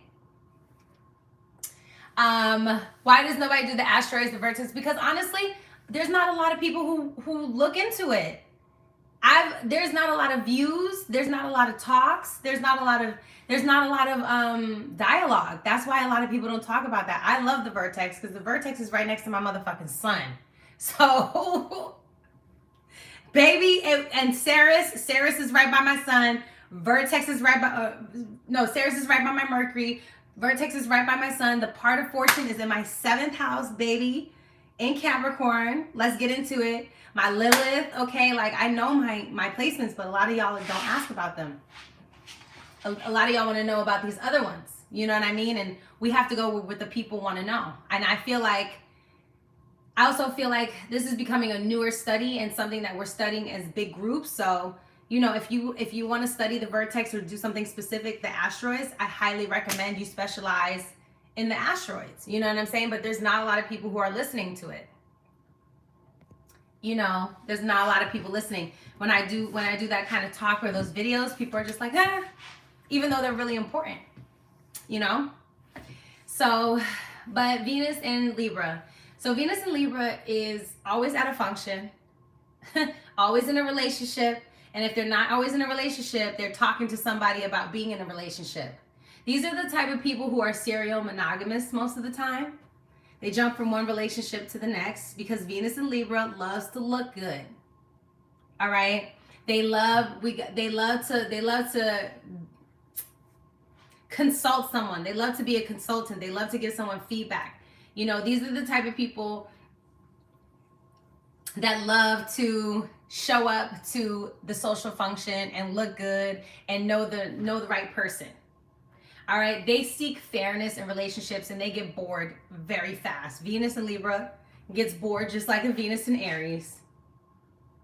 All right, they get just as bored just as quickly. So, and if they don't feel like it's a fair relationship, you're not pulling your weight, they will leave. All right, they gotta go. Hi, Venus and Libra mom. They gotta go. Venus and Libra is all about um see I feel like Venus and Libra does not heal from relationships, but it depends on the placements they have. If they have a lot of water placements, they need time to heal. But I feel like if they have a lot of air placements and fire placements, they probably don't need that much time to heal like other people. They'll move on from one thing to another because they were probably in the relationship like, okay, this is over. When are we gonna end this? You know, unless you have Saturn on your Venus, you're not staying around for a long time with Venus and Libra. Venus and Libra likes a person who is charming. They like someone who is witty. They like someone who has social graces. You know, this is really important to them. This is really, really important to somebody who they want to go on couple dates. They want to be able to play bridge and go on double dates with other people. They want to go be able to go shopping with them. They want to spend a lot of their time with that person. Venus in Libra is very much about social etiquette, decorum. They don't like criticism. They like to smile a lot. Like those little giggles. That's Venus and Libra. It's like a lot of je ne sais quoi, like a lot of je vois de vivre. Like, you know, I want to be French and shit. It's so much finesse. Like, that's a good word for Venus and Libra. They are great finessers. They can talk their ass off. All right. If you need someone to speak on your behalf, get you a Venus and Libra. They love to cut a deal. These people are attracted to very smart people, connected people. They like poise. Thank you, Brandon. Poise. That's the word. You know what I'm saying? They love that shit. They love people who are just the elegance. Elegance is sexy to them. If you walk in the room a certain way, you smell a certain, like the way you're put together is really important to them. They're very much into looks. They're very much into, do we fit well together? And these are the type of people who date someone that looks like them. Venus and Libra and Venus and Aries date people that look like them. I saw a couple the other day and I was like, I know this has to be a Libra placement somewhere because they look too much fucking alike. Libra is a mirror, okay? But also Libra is the only sign with no animal or no anything. It just has the scale, the symbolism, the scale of balance. So they are very tethered to their relationship. A lot of their peace comes from a balanced relationship. They make good money when they're in a relationship. A lot of the times they make better money after they've been married. And that's something that's interesting about astrology too. Wherever Libra's in your house, after you get married, that place gets more active. You know, Libra also represents, what else? We said masculine. So yes, you guys are attracted to very masculine, forward people. You know, people who are forward but elegant at the same time. You know what I'm saying? They're not brash. They're not brute. They are like stoic, sexy. All right?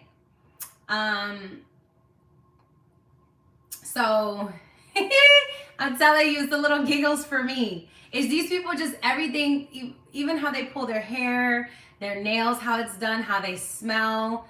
It's all of that. You know what I'm saying? Relationships. So personal relationships, they a lot of the times, they might be in love with their best friend. Or they end up marrying their best friend. So, and if there's a lot of Capricorn placements, they might end up marrying somebody out of business, you know, because we look good and it's good for business. That's very Capricorn Libra access. Image and status and what society thinks. All right. So let me just tell you, Libra is a very interesting sign, but a lot of the times they're caught in love triangles. A lot of the times there could be a side chick, side nigga type of situation happening in their life. A lot of the times, or it's always they're attracting a lot of people, and there's always another person. This is also similar to Venus. Any Venus and air signs, there's always someone else, unless it's Saturn on their Venus. Saturn is the only thing that's going to create commitment. But honey, I'm telling you, every Venus air sign has another option, always. See, the scary thing is about these people, because they're so in their head, you know, they're so thinking. It's about thinking again. This is thinking about love. These people are in love with the idea of love. They might not really understand. This is why when Venus goes into Scorpio, they have to deepen their love. You know, they go through crisis with their lovers. But Venus and Libra can have lots of lovers in the beginning. You know what I'm saying? But like I said, boredom can come easily. They could be very superficial when they're younger. All right, they could be very superficial, because Libra can be very superficial, fake. It could be indecisive. It could be indifferent. And so these people. This is why these people jump from relationship to relationship. All right, unless again you have Saturn. Saturn is what's gonna make you committed.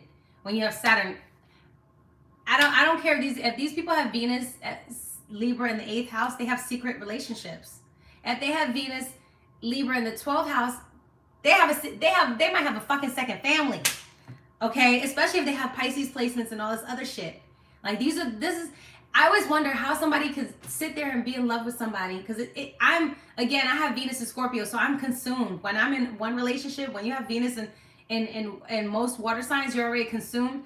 When you have Venus in air, you can juggle these options. You know? And I never understood people who had two families, who have a whole family over here and a whole family over there, but people like that exist. You know, and that's why we have to talk about these placements, because we have to understand how sometimes people relate to love, right? And it's okay. Okay? So, but Venus and Libra is very much, they've been wanting to get married or be in a relationship for a very long time, if not most of their life, unless they have a square from Uranus. Then they're going to be like, no, marriage impedes my freedom and my independence. Or they have a square to Saturn, and they just grew up seeing hard relationships that were very emotionally draining or psychologically draining or emotionally codependent, or whatever the case may be. Or if they have Venus and Libra square Mars, they can have a lot of conflicts in relationships, a lot of fights, you know. And those love relationships, not being indecisive about who you want to choose, can turn into banters and conflicts, right? Especially if Mars is in, I'm trying to decide a sign. If Mars is in Capricorn, you know, that can create drama at your job because of the relationship. So things like that. So this is why Saturn, Pluto is going to make a person more committed, more focused, more concentrated on said person, okay? Whereas if you have planets that are immutable signs or go with like cardinal signs, it really depends on how they feel in the moment, you know, and that's the difference. So if you are looking for a long-term relationship, you need someone with Saturn aspecting your natal Venus in a healthy way, so you can have a long-term relationship. So if you have Venus in Cancer, you would want somebody perhaps with Saturn in Scorpio, or Saturn in Pisces. You know what I'm saying? Because they'll be committed. That will be an easy emotional commitment, or even a sextile. Whereas, and if you have a square to that, most times that person is not going to commit to you, not the way that you want them to, not the way that your energy is asking for it to be committed to. Okay, Venus and Libra can work in the paralegal field. They can work as lawyers, counselors, consultants, agents, personal assistants. They could work in the social field as well. They can work in interior design, fashion. They can work in the art space, like art dealing, collecting art, things of that nature, because Libra has to deal with aesthetics, okay? And it also can deal with like auctioneers as well. Motivational speakers are not very Libra. That's more, you need more Jupiter aspects. Unless Venus and Jupiter are trine or sextile, then you might want to become a motivational speaker. But Jupiter is like, boom, Mercury and Jupiter are spreading information, wanting to give information to everyone. Unless you have like Venus in the 7th house and Jupiter in the 1st house and there's an opposition, then you might want to be a motivational speaker. You know what I'm saying? But you need that Jupiter and you need Mercury involved somehow for the motivational speaking thing. Because you want to spread the information. So now, Venus in Libra.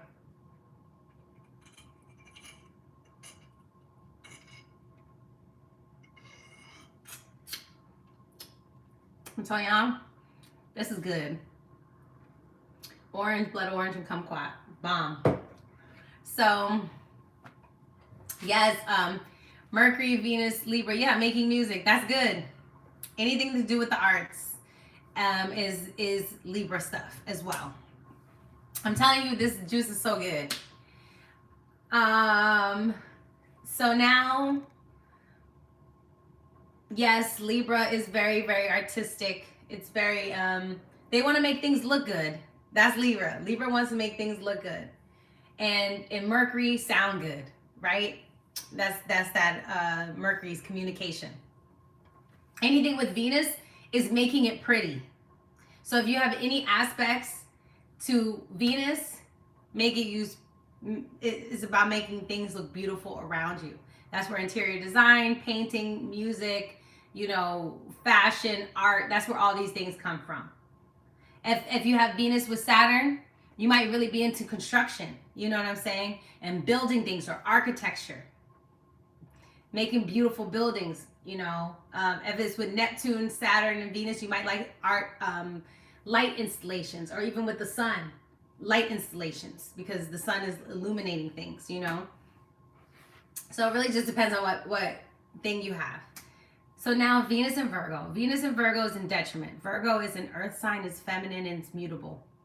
So I don't know, fun fact, most serial killers have mutable signs because they don't know how to control their emotions. They don't know how to control their actions. If you have too much mutable energy, you're very, very, very, very impressionable. And that's why I think it's funny if people are like, if you really look at it, most serial killers have Sagittarius, Pisces energy, Gemini energy, or Virgo energy. All right? Because I'm telling you this for people who have a lot of mutable stuff in their chart. The difference with fixed signs will stalk you. They'll be more obsessive and stalk you and all that stuff. Cardinal signs will punch you in the fucking face and get that shit over with because they don't give a fuck. And they want to do that shit today. Mutable signs, it's like, mutable signs, it's a Russian roulette, bitch. It's a Russian roulette. You don't know where they're at. So I'm telling you guys this because it's important for you to know what kind of energy you're dealing with. And that you need to notice how you feel in certain situations, okay? And around certain people. So, hold on a second. Ooh, hold on, y'all.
Give me a second.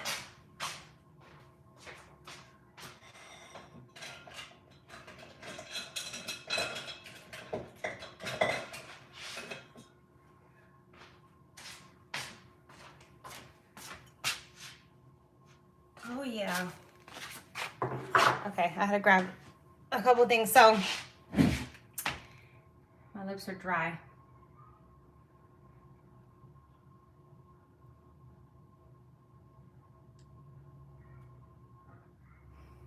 What happened? What happened, Damo?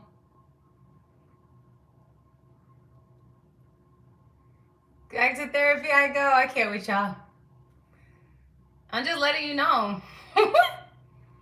Yeah, Key said I have a Virgo stellium in the 12th house. I feel like, you know, you have to be very mindful of your spiritual health, your dreams, you know, hidden enemies, because the 12th house is things that we don't see. Okay, it's 12th house is shit we cannot see. It's almost for some astrologers, they say the 12th house is inside the womb, like right before you were born. So your mother could have even had some type of health issue. You know, that's Virgo, something with the smaller intestine, something like that. So Virgo here in the 12th house, and it's an immutable house, it's an immutable sign, and you have a stellium there. You absolutely have to, one, look at where your Mercury is, and meditation, prayer, baby, that's where you need to be living. That's where a lot of your respite and your explanation is going to come from, because you're already hypercritical.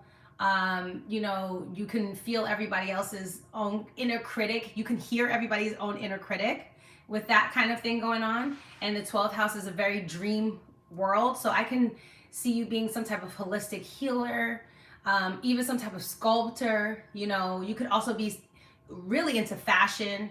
You could really be into embroidery, you know, even animals and insects, or animals that live in the wildlife, in the wild ocean, things of that nature. But the reason why I'm saying, yeah, Venus and Virgo, I want y'all to be mindful. Virgo is, man, Virgo energy is just so interesting, because life, there's nothing perfect about life. Like, life is a fucking shit show. You know what I'm saying? Like, and Virgo is just, but I gotta get it right. I gotta get it right. And the thing with Virgo is, what y'all have to learn is, you have to learn to embrace the flaws and the imperfections. That's what you have to learn to embrace. And so Venus and Virgo, Venus is in detriment in Virgo. Remember, Venus is exalted in Pisces, meaning it loves to be there. In Virgo, Venus is uncomfortable. Venus does not want to be nitpicked. It doesn't want to be critiqued on how it loves. It doesn't want to be told at what time we should have sex, at what time we should have a date, at what time we should flirt, how we should flirt. This is the right way, this is the wrong way. So Venus and Virgo is it could be very nagging energy. Any Virgo energy is nagging. It's nagging. And the reason why it's nagging, now remember, the best part of Virgo is knowing everything has its place, and believing that God has everything under control. Because I always have to tell Virgos, you are not God. You cannot outsmart God. God is smarter than you. You are here doing God's work. You're not telling God the work to do, right? It's not the other way around. So with Virgo, it's like, you know, Damo, you probably get like that with your money specifically, and the things that you own. That's the second house, right? Virgo in the second house is, I'm going to be critical about my money, my assets, the things that I own, even my self-worth. This could be a quiet dialogue that you have with yourself. You know what I'm saying? So, but Venus and Virgo is, the good thing about you is, guys, you guys are so observant. You guys are super thoughtful. You guys pay attention to the little things in life. Your love language is acts of service, okay? Your love language is helping me live my life and make it easier for me. Take out the trash, washing my car, getting this thing dry cleaned for me, taking out the dog, helping me with the baby, helping me through school, you know, helping me manage my stress, helping me manage my day. That's Venus and Virgo. Venus and Virgo loves to get help. So if you have a Venus and Virgo, or you're dating someone with Venus and Virgo, help them help themselves. You know what I'm saying? Help them help themselves. So if you can help them get a babysitter for an extra hour, or if you can help them by driving them to work in the morning, and you're not work on Thursdays and Tuesdays, you don't work. So you can drive your partner to work so they can just have time to rest and relax before they get into work. Because Venus and Virgo brings a lot of conflict with coworkers. And the strange thing here is you want to get along at your job. You guys want to be seen as very purposeful, useful. You guys are the type of people to say, I don't do anything unless I really need to do it. Like I'm not trying to go out my way. I'm not trying to do too much. I'm not trying to do too little. All right. Virgo and Venus this is the next to cleanliness, godliness thing. Okay. Being clean. And if not, it's because you have squares to your Venus and Virgo. And this is where the disheveledness comes in, or the dirtiness, or the lack of hygiene comes in. But Venus and Virgo usually has a lot to do with hygiene. And so whether that was you were critiqued for smelling bad as a kid, if you had a lot of body hair and you were made to feel some type of way about it, or you had a lot of acne or something like that, Venus and Virgo is always urging you to be more quote unquote clean. And this is why you are the type of people I don't recommend any drugs or alcohol to whatsoever. Because Virgo in itself is supposed to be living a more clean lifestyle, a more holistic life. This is why if you guys do crime or you guys break the law or something, you guys have a tendency to go to jail longer. You guys have a tendency to get harsher punishments. Especially imagine if you have Saturn too. So it'll just be like you have to live a very clean lifestyle. It almost seems boring. Venus and Virgo is also, you guys can feel like sex is a chore. You guys can treat a relationship like a job. All right, finding all the issues in it, finding all the things that are out of place in it. And remember, Venus is exalted in Pisces. The true nature of love is unconditional. The true nature of love is being critical, but being soft, being soft and sensitive with your criticalness. Not using judgment, but helping to solve a problem. Venus and Virgo is if you help solve the problem. Stop telling me what the problem is and help me solve it. You know, your relationships will get much better. The thing is, Venus and Virgo is, and even if you have, you know, your planets, your 7th house planets in the 6th house, be careful to not be nitpicky in your relationships. Of course, you're supposed to have standards, right? Because that's the thing with Venus and Virgo, you have very high standards. You want an orderly way of love, and you want an orderly way of living, and you want an orderly way of, this is how I want my money to flow, this is how I want my relationship to flow. Venus and Virgo are like the type of people to be, okay, I'm gonna go to college, and then I'm gonna meet this person in college, and then I'm gonna get married, and then after I get married, I'm gonna work at my job for 2 years, and then I'm going to have a baby, and then after I have a baby, we are going to move to Montana, we are going to buy a house, and then after that, it's all of these things that you're lining up, but unfortunately, that's not how life works. Venus and Virgo can very much also have you attract lovers with health issues. All right? This could be a thing. They can either be a health nut, meaning that they go to the gym, they eat clean, all that good stuff, or they can overdo it, or they could literally be OCD. All right? It really depends on how hyperactive your Venus is. So Venus and Virgo and Venus and Scorpio are the harder ones to deal with, okay? Because Venus does not like to be there, but it doesn't mean that it's impossible. That's the thing about astrology. It's not impossible, all right? The thing about Venus and Virgo too, it likes to repeat itself. This is a very repetitive love, all right? Trying to find also a perfect love. Perfect love does not exist. Perfect love is the love that you need today for who you are today, for the love that you need so you can expand and evolve into the next situation, right? Hold on, my hands are ashy. So,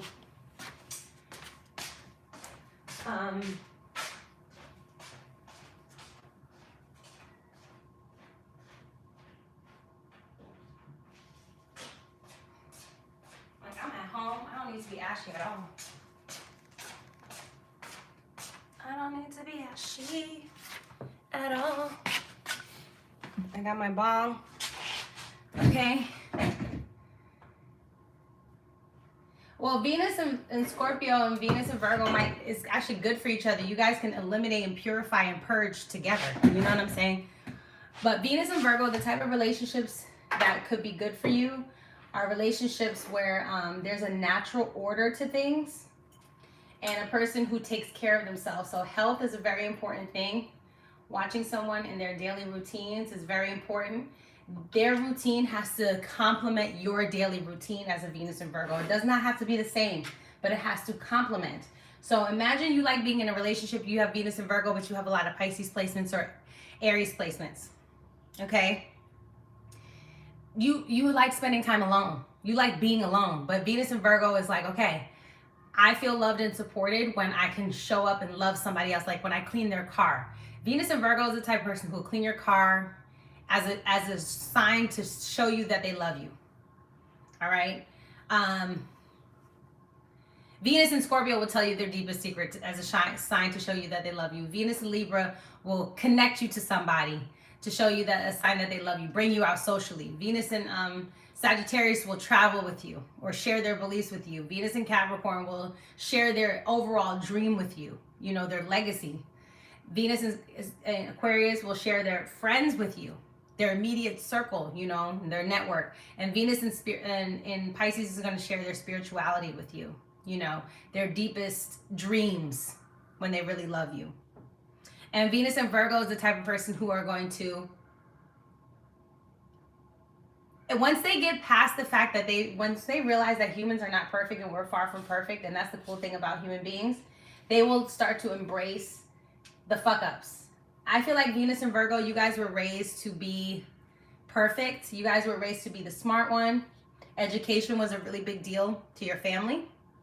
You know what I'm saying? You had to do well in school. Everything had to look good on paper. This is who you guys were. You guys were the look good on paper family. A+, you know, this, that, and the third, but you know, your mom or your dad is always nagging all the time. They don't get along. There's a lot of bickering with Venus and Virgo. It's a lot of bickering energy, you know, and it's not the playful stuff. So what I'm saying with that is, as you get older, because Venus will get into Libra, it will progress into Libra, and you will find someone who is similar to you, and whether that's good or bad depends on your chart, and whether you like it or not depends on your evolution, right? But Venus and Virgo is very much about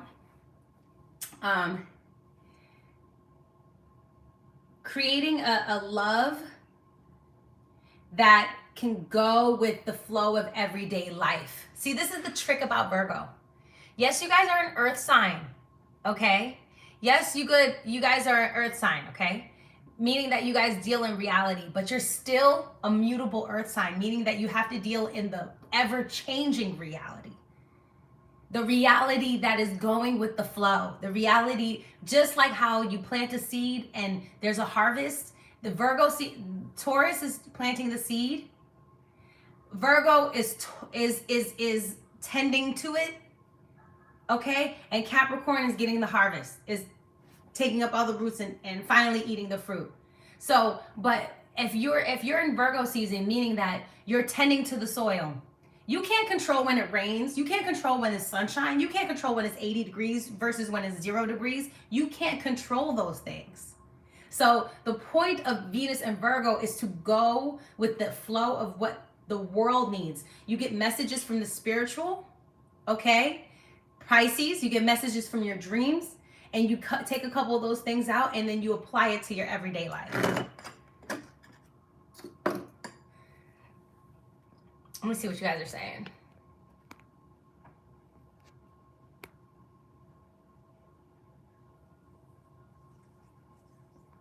You know? I wonder if this is why so many Virgos have Leo placements. Yes. Yes. Because remember, whatever season you're born in, you're always going to have planets before and maybe some planets after in your chart. Always, always, always, always, always. Because Venus is only what? 45 days? It's only 45-day cycle. So you can only have Venus ahead of you, the same sign, or ahead of you or behind you, I think. You can only do a 3. So there's always a pattern. You could, the sun and the moon can have a square in opposition and stuff like that. But you'll never have like certain combinations in a chart will never have it because it's going to be right next to you. All right. I'm a Virgo, but I feel like one of my biggest flaws is that I'm a huge realist, but still a dreamer. Does that make sense? Yes, that's not a flaw. That's called balance. That's called balance, boo. I'm going to take my bong rip now. I've been working hard for y'all. Yes, thank you. Venus never leaves 2+ from the sun. Exactly. So you never have like sun opposite Venus. That will never happen. You only have a conjunction, semi-sextile. All right. It's always going to be close by. I don't like Vedic astrology so much, Raz. I tried to look at my Vedic chart. I've had a couple readings. It's still not hitting for me. Although I do feel like Vedic can be your subconscious world. And they say Placidus or a whole sign or whatever, or Western is what's going on in the physical world, our conscious awareness. And your Vedic is your subconscious awareness. You know what I'm saying? Like your spiritual life, and this is your physical life. So I think it really just depends. All right. And I incorporate, for me, when I do my readings, I incorporate all of the astrology together. That's what works for me.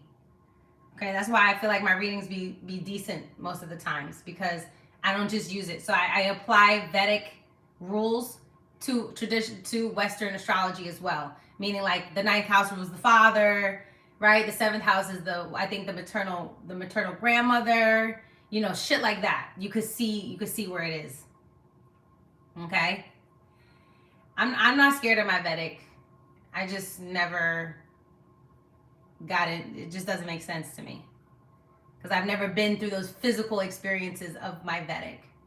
Like, it doesn't tell my real story that I'm physically experiencing. It might tell my mental story, my spiritual story. But yeah. Yes, exactly. Tropicals, your 3D self, sidereals, your 5D self. Yes, they all work together. Human design, numerology, cardiology, all of it works together. It's all the same thing in a different language. It's all the same. Your human design is going to repeat the same shit. Your astrology is going to repeat is the same shit that your numerology is going to repeat, the same shit that your cardiology, all of this repeats itself. It all repeats itself, okay? That's why I think it's so interesting when people will be like, no, it's this way, no, it's that. And that's why I never got it. I'm not like that with religion, like at all. It's a little bit of everything. It all makes sense. Yeah, it all makes sense, you know. So let me take my bong rip.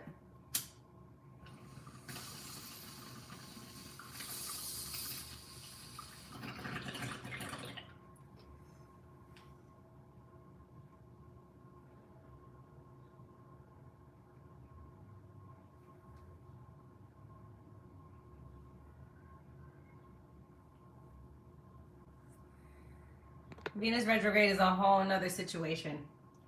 All of it is internal. So Venus and Virgo.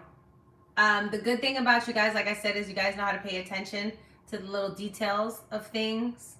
You guys will always keep your person in order, smelling good, looking good, making sure that they're healthy, making sure that they're on schedule. You know, creating a good regimen, a good routine for people to cycle and follow through. You'll always know the newest holistic practices. You know, you're really good to your pets, and you guys are great caretakers to your pets, or great veterinarians. Just great with animals in general, unless you have squares. Squares is going to create a different situation. So, yeah, so Venus and Virgo, you guys can work in the healthcare field. You guys can work in any service, hospitality type of environment. This is anywhere from housekeeping to being a secretary, to working in the analytical field, to working as an organizer. You know, I know somebody with Virgo placements that works they organize people's homes, you know, stuff like that. You could also be a calligrapher, anything that has special attention to detail, making very small, tiny things. These people can even be doll makers, you know, people who create doll houses. You can have a lot of Neptune energy and Venus energy and be really creative, but work in a creative field that has a lot of detail orientation. These are people that they can also be botanists, right? They could be people who work in engineering. They could be people who work in the science field as well, just depending on what other placements they have. But Venus and Virgo loves to dissect things down to the little nitty baby gritty. They like that. They enjoy doing the tedious work, the little things, unless they have squares.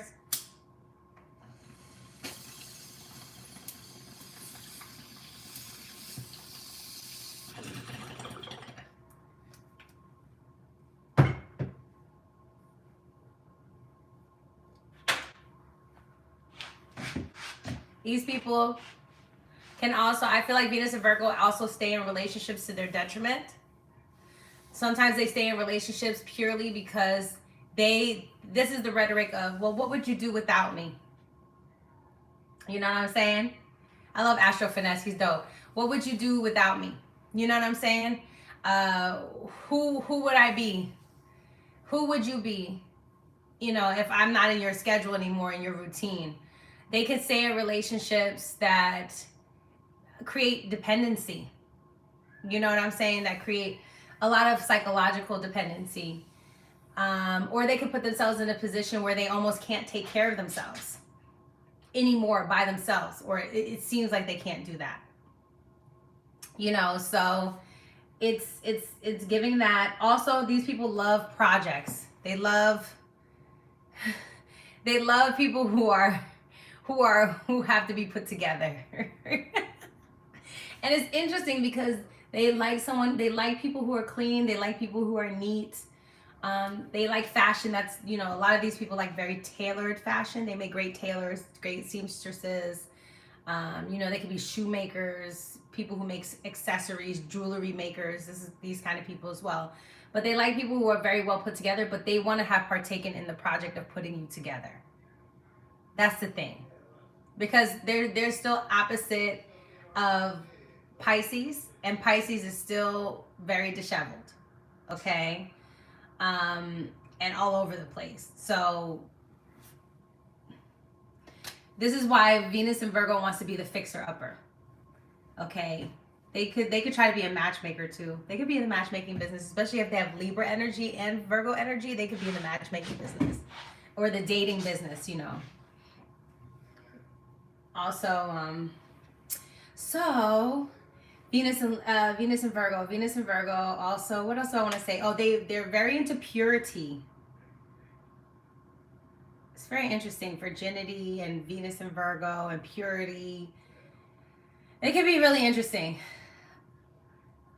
Because with Sagittarius and Virgo energy, this could be a lot of purity culture. You know what I'm saying? Like saving myself until marriage and which whatever you believe, do whatever you want. It's your life. You know what I'm saying? But why are you doing what you're doing is also the question that you always have to ask yourself.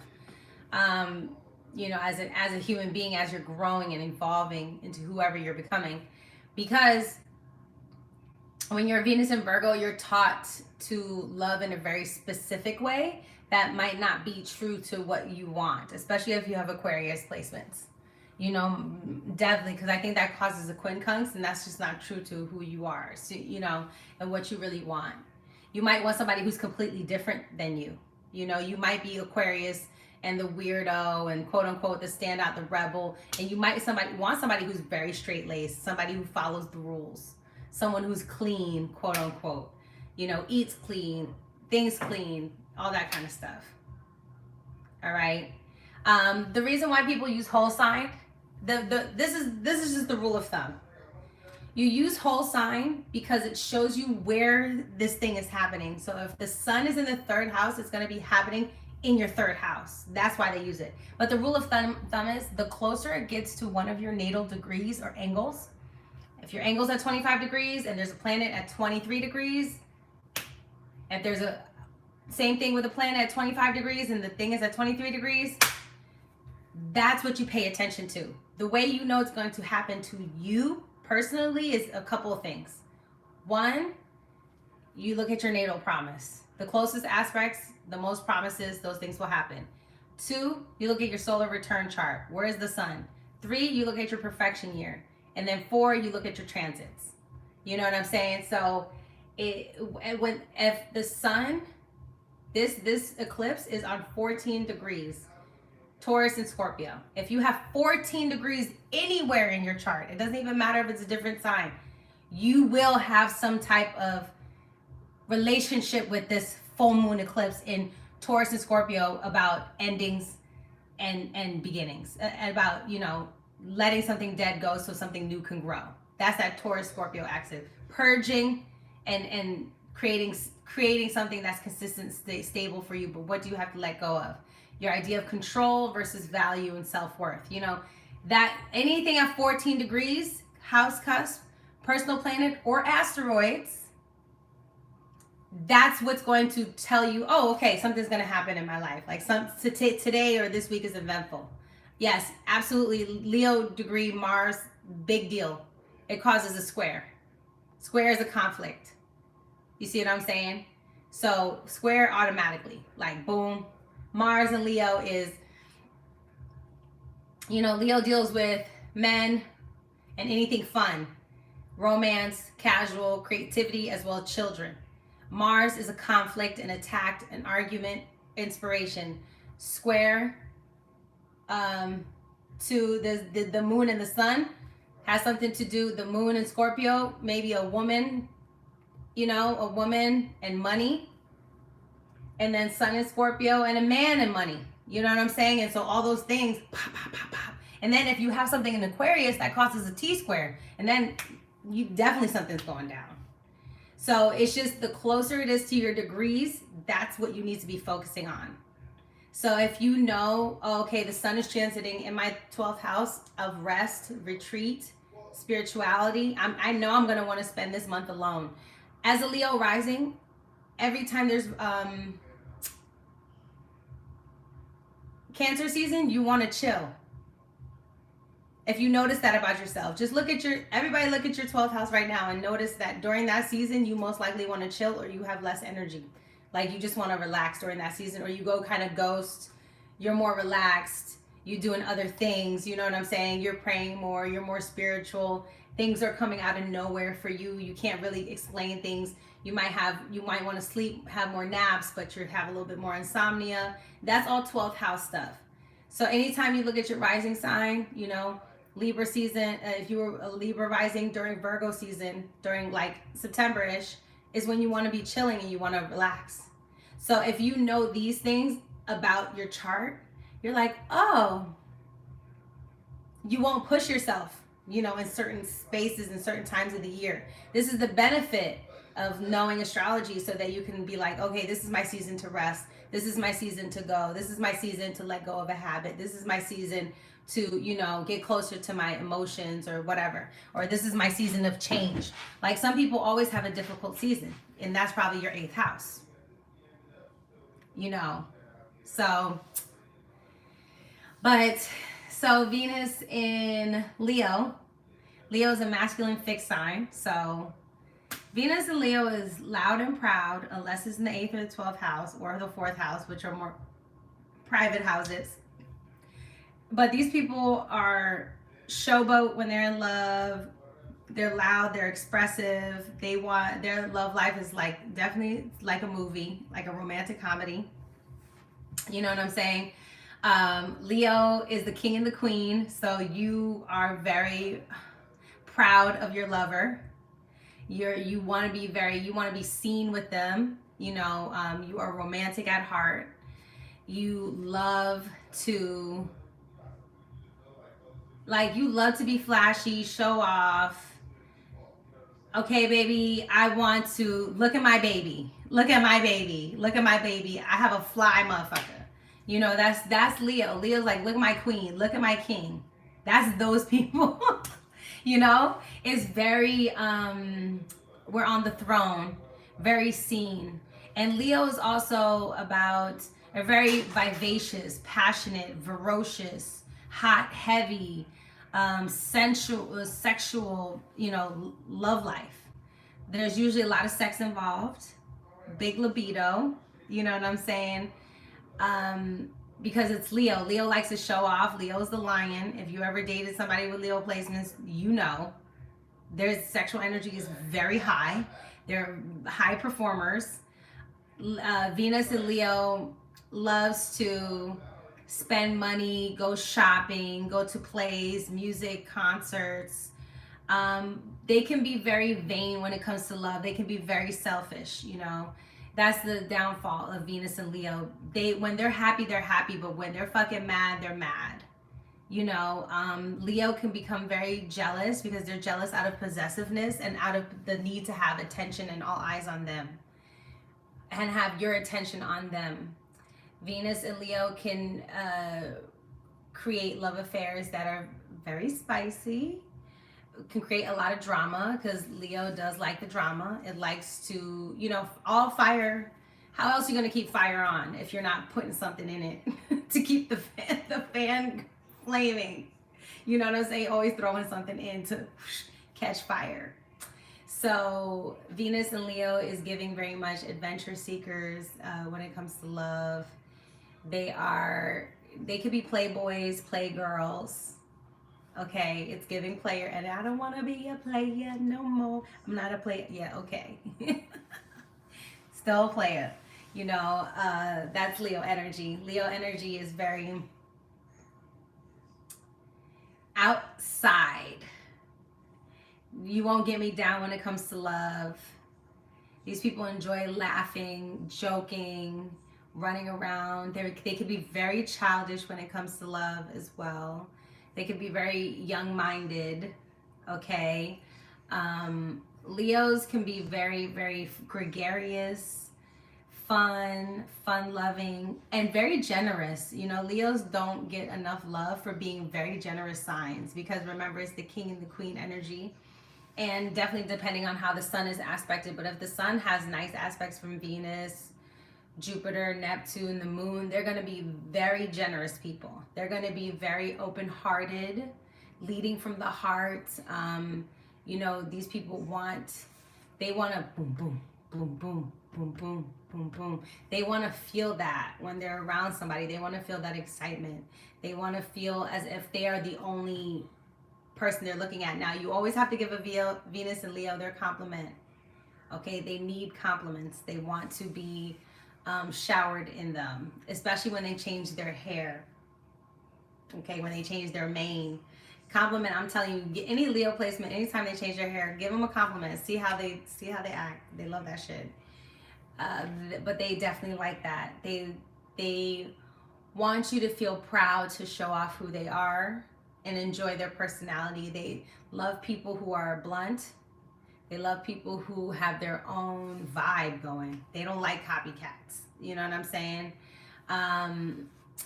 Venus and Leo can be, the downside is Venus and Leo can come off narcissistic. It can be very egotistical love, very vain, you know.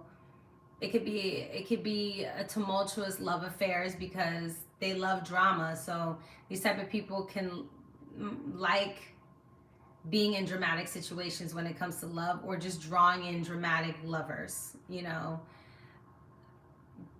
Venus and Leo can also be short-sighted. It can be very stubborn,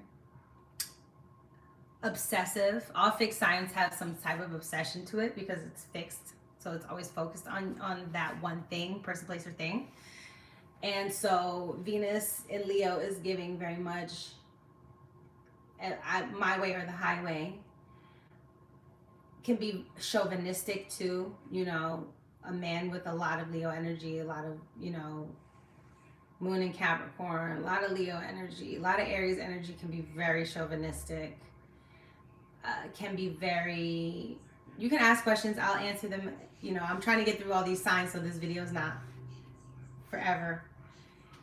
So yeah, that's the downside with Leo. They can definitely make you, they can love bomb you. You know, that could be a situation that you can go through as well with Venus and Leo, because they'll shower you with gifts and shower you with attention, shower you with compliments, and then deflate you. And then isolate you and take that away. Because remember, Aquarius is on the other side. So if a Leo's not feeling it anymore, they can detach. They can just go cold, and just not give a fuck no more. So that can definitely happen with Venus and Leo energy. What else do I want to say about Venus and Leo? Venus and Leo can make money through hosting, sports, entertainment, politics, make money working with children, like camp counselor, being a teacher. They can work in the gaming space, entertainment space, creating board games, amusement parks, anywhere where you go to be entertained and have fun. That can definitely be a thing with Leo energy.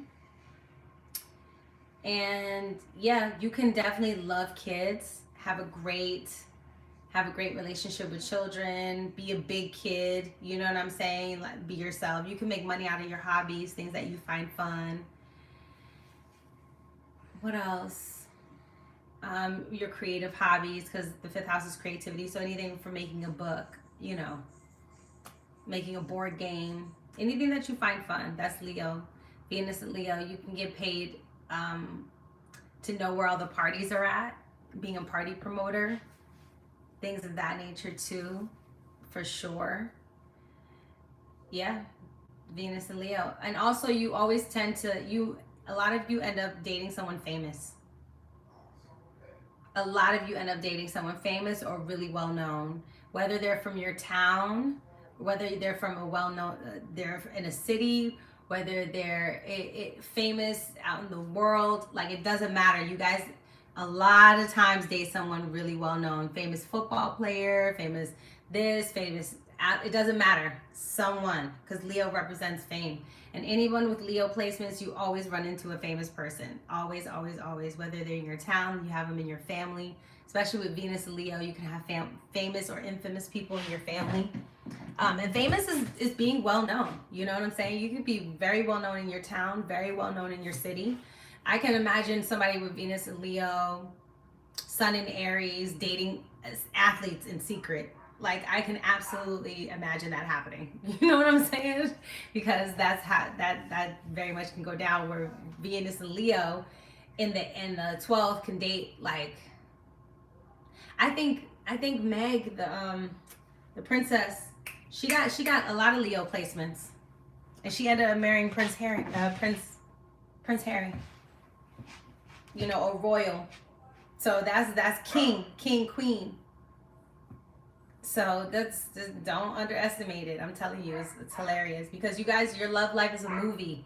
You literally live a movie lifestyle. Like, you guys live a movie lifestyle. That's just your life. That's your life. Leo is meant to have a lot of fun, and have many love stories. That's what's really, really poignant about a Leo. Very many love thrills, love stories, things of that nature. Venus in Cancer. Venus Cancer is a water sign, cardinal feminine.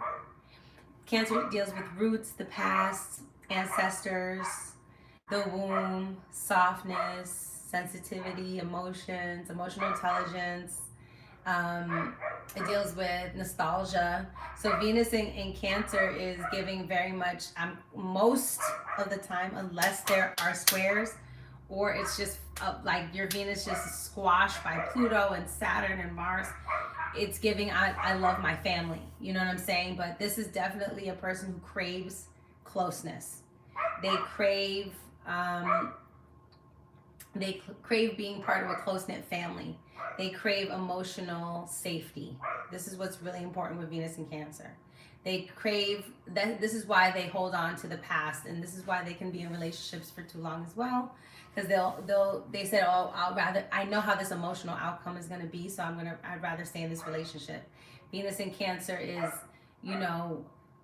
the mother.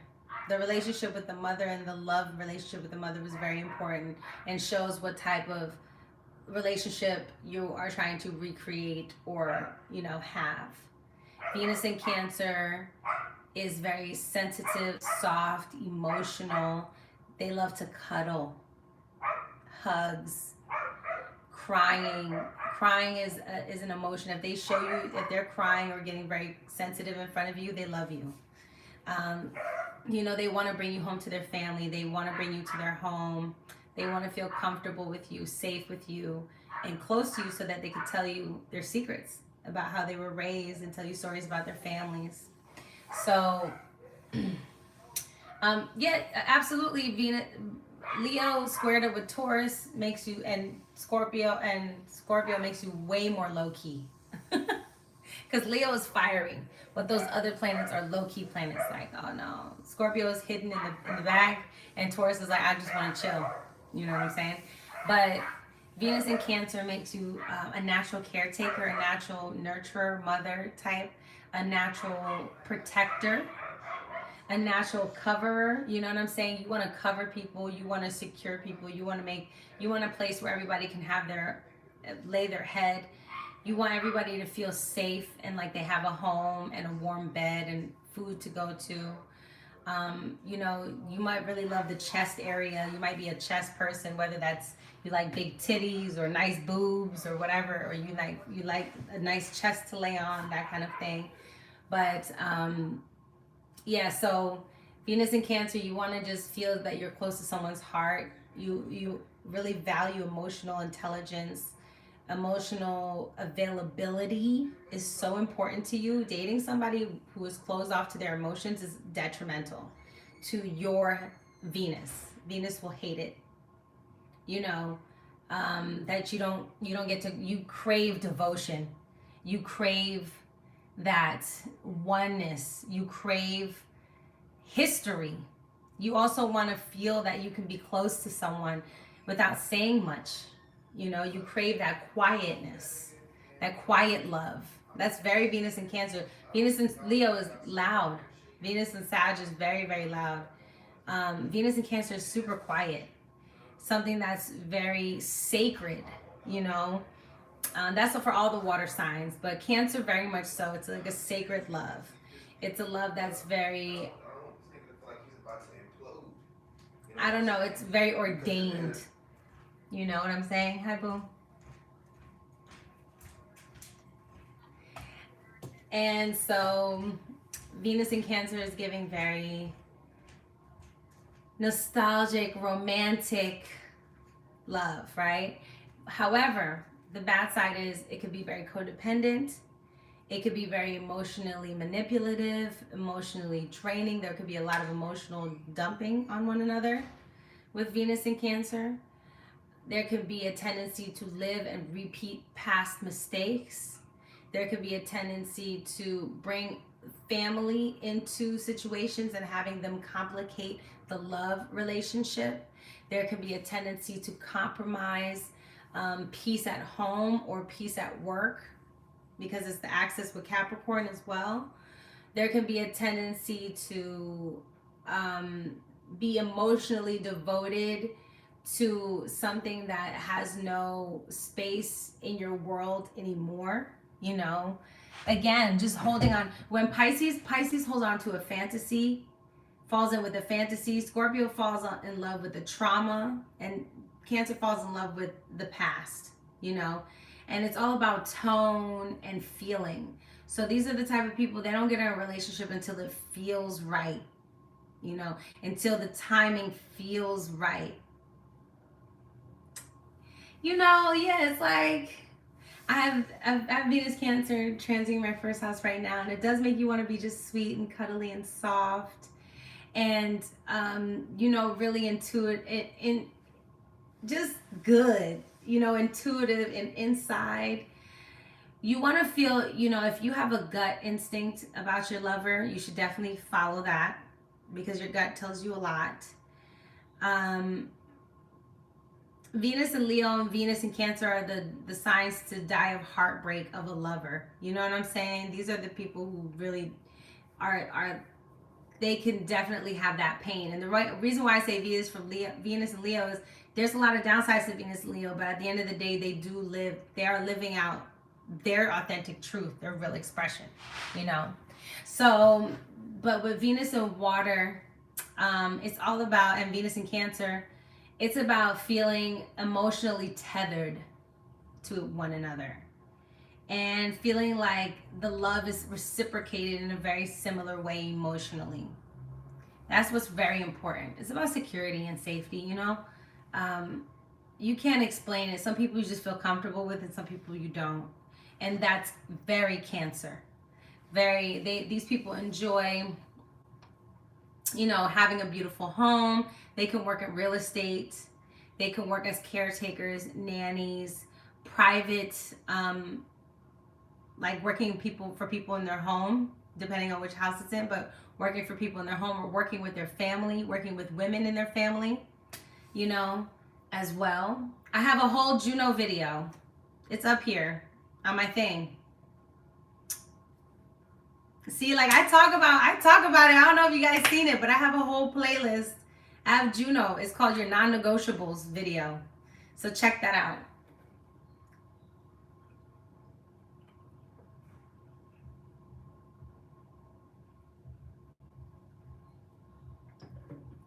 So, Cancer, I said everything I think where they work.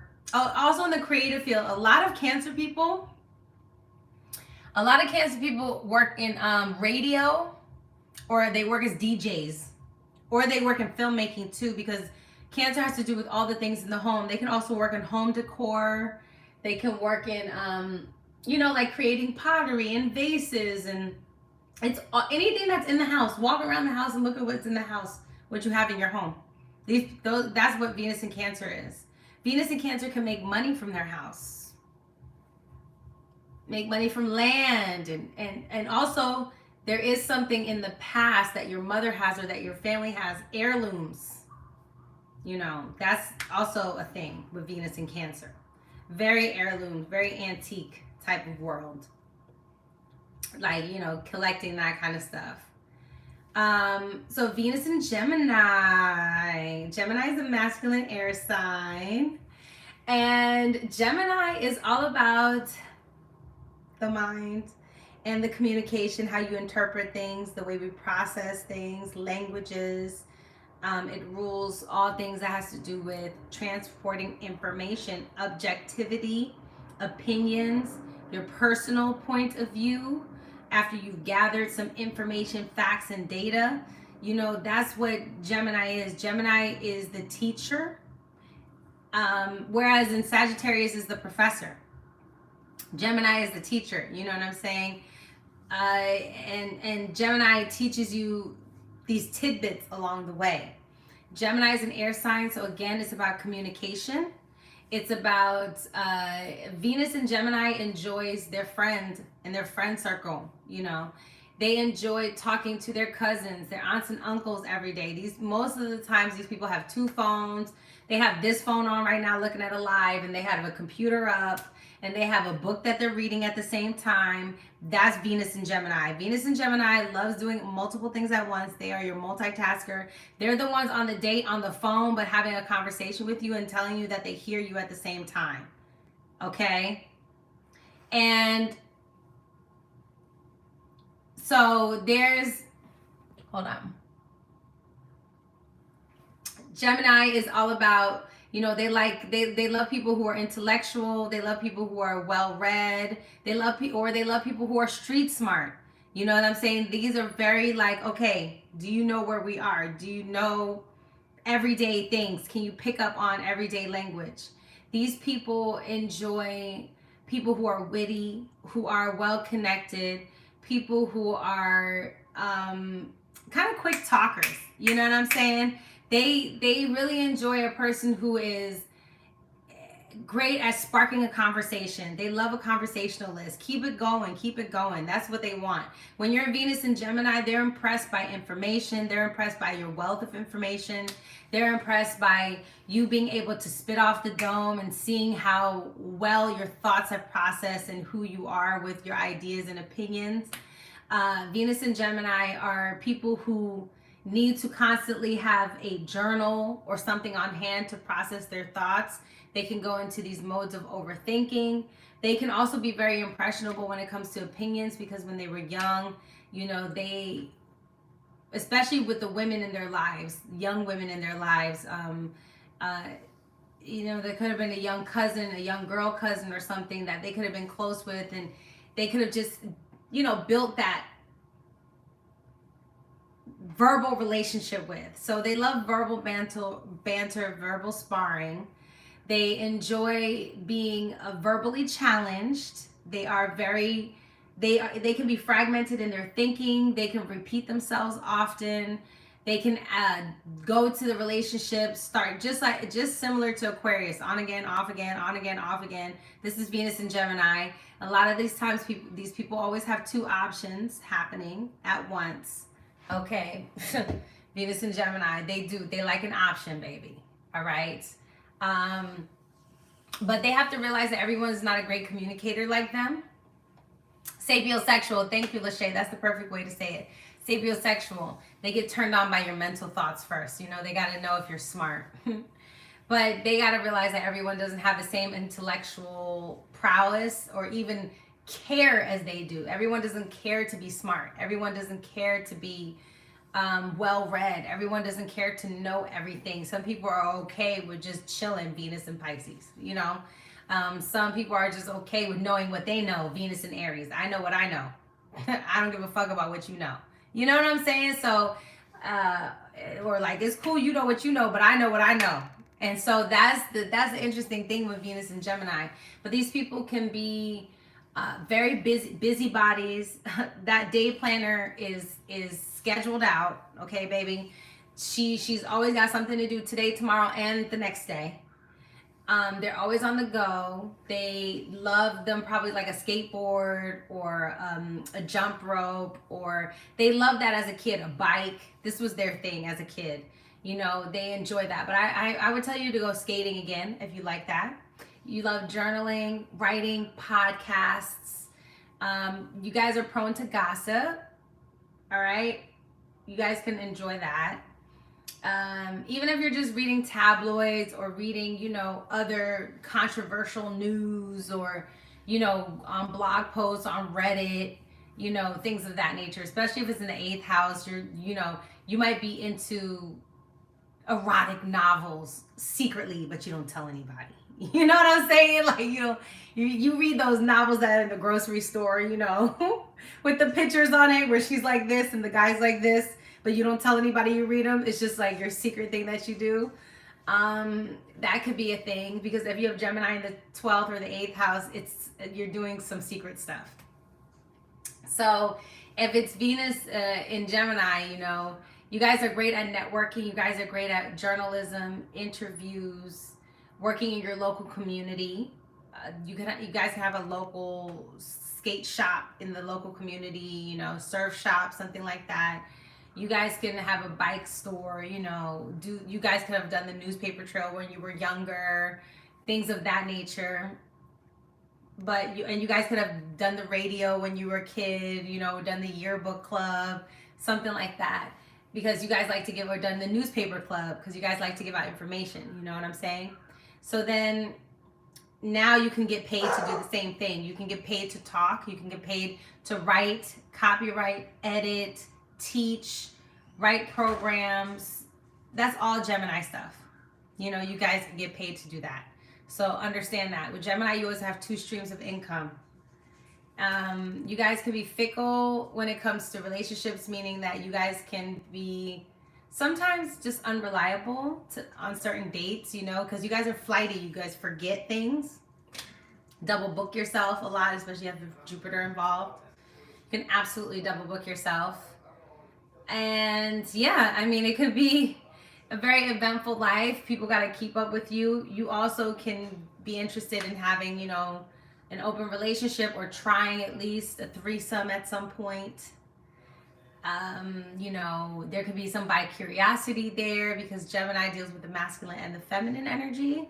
So it can deal with that curiosity, and Gemini is curious when it comes to love in general. So they'll date all kinds of people. They are not usually dating the same kind of person. Y'all can end up, literally dating your friend's cousin, because you're just curious. Like, oh, I was just curious about it. And that's very eighth house energy. I mean, Gemini energy, especially Gemini in the eighth house. When I'm just sexually curious. I just wanted to see what it was about. You know, I just want to see. That's also a very Gemini. I just want to see what it is. You know, I'm curious. And that's why you guys can make people feel small sometimes, or you make people feel as if they're not important because maybe they aren't anymore, you know, and that's just the truth sometimes for Geminis, because whatever's important is whatever has their attention, whatever code they want to crack. Remember, Geminis are pattern seekers. They love to see patterns, like a Sudoku, crossword puzzles, and if they figured you out more than times than not, they're going to be bored. And even though the higher vibration of Venus and Gemini is asking the right questions, because you don't know everything about everyone. Even if you think you know, you don't really know, because everyone's not telling you everything. So that's the interesting thing, because the higher octave of that is just learning to love to ask questions, learning to research, you know, and you can get paid to do research as well. That could be a thing. What else do I want to say? I feel as if I said this before, but it's okay. I'll do more asteroids. If you guys want me to do asteroids, I'll hop on that. So now, obviously, if you have Pluto on here, Saturn is going to slow all that down. You know what I'm saying? Or it's going to intensify it. If it was, you know, you have Venus and Gemini and Pluto and Sagittarius, it intensifies this. You'll be hidden. One of your relationships will be out loud. One will be hidden. You know, it'll cause that. It'll cause both effects. It'll intensify it. It'll make it more critical. You know. Then Venus and Taurus. Taurus is a feminine earth sign fixed. So Venus loves being in Taurus. That's her home. That's where she enjoys being. She loves to saunter here, take her time. This is not the type of person, you can't rush them into a relationship. Every Taurus I know, you cannot rush them into no relationship. You cannot rush them into you can't. If they've made up their mind, it's because they made up their mind, but you're not rushing them. Rush and the word Taurus do not go hand in hand. They're like enemies. They want to fight. Okay? Taurus moves on its own time, its own pace. When I feel like it's my money, my time, my energy. Energy is the highest form for them. Is the highest currency for them. You're not going to get, and this is why they don't like to react to a lot of things, because remember, Scorpio's on the other side. Scorpio creates a lot of emotional turmoil, a lot of crisis. Taurus on the other side is like, bitch, I just want to be calm. This energy is too expensive. You can't buy this energy. You can't get me to be aroused. Taurus, Venus in Taurus usually has no issues with food, money, gas, clothing. Even if they're poor or homeless or fucked up for a time, somehow, some way, the universe always got their back. All right, and I have a moon in Taurus, and I've been through some shit, and the universe always had my back somehow, some way.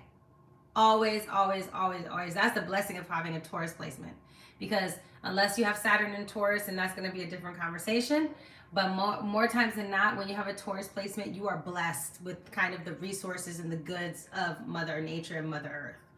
You're blessed at least with the bare minimum. You know what I'm saying? And that's more than a lot of people have. And so you can turn that around. And so when you have Venus and Taurus, a lot of the times your love language is food and time, and quality time and quality things.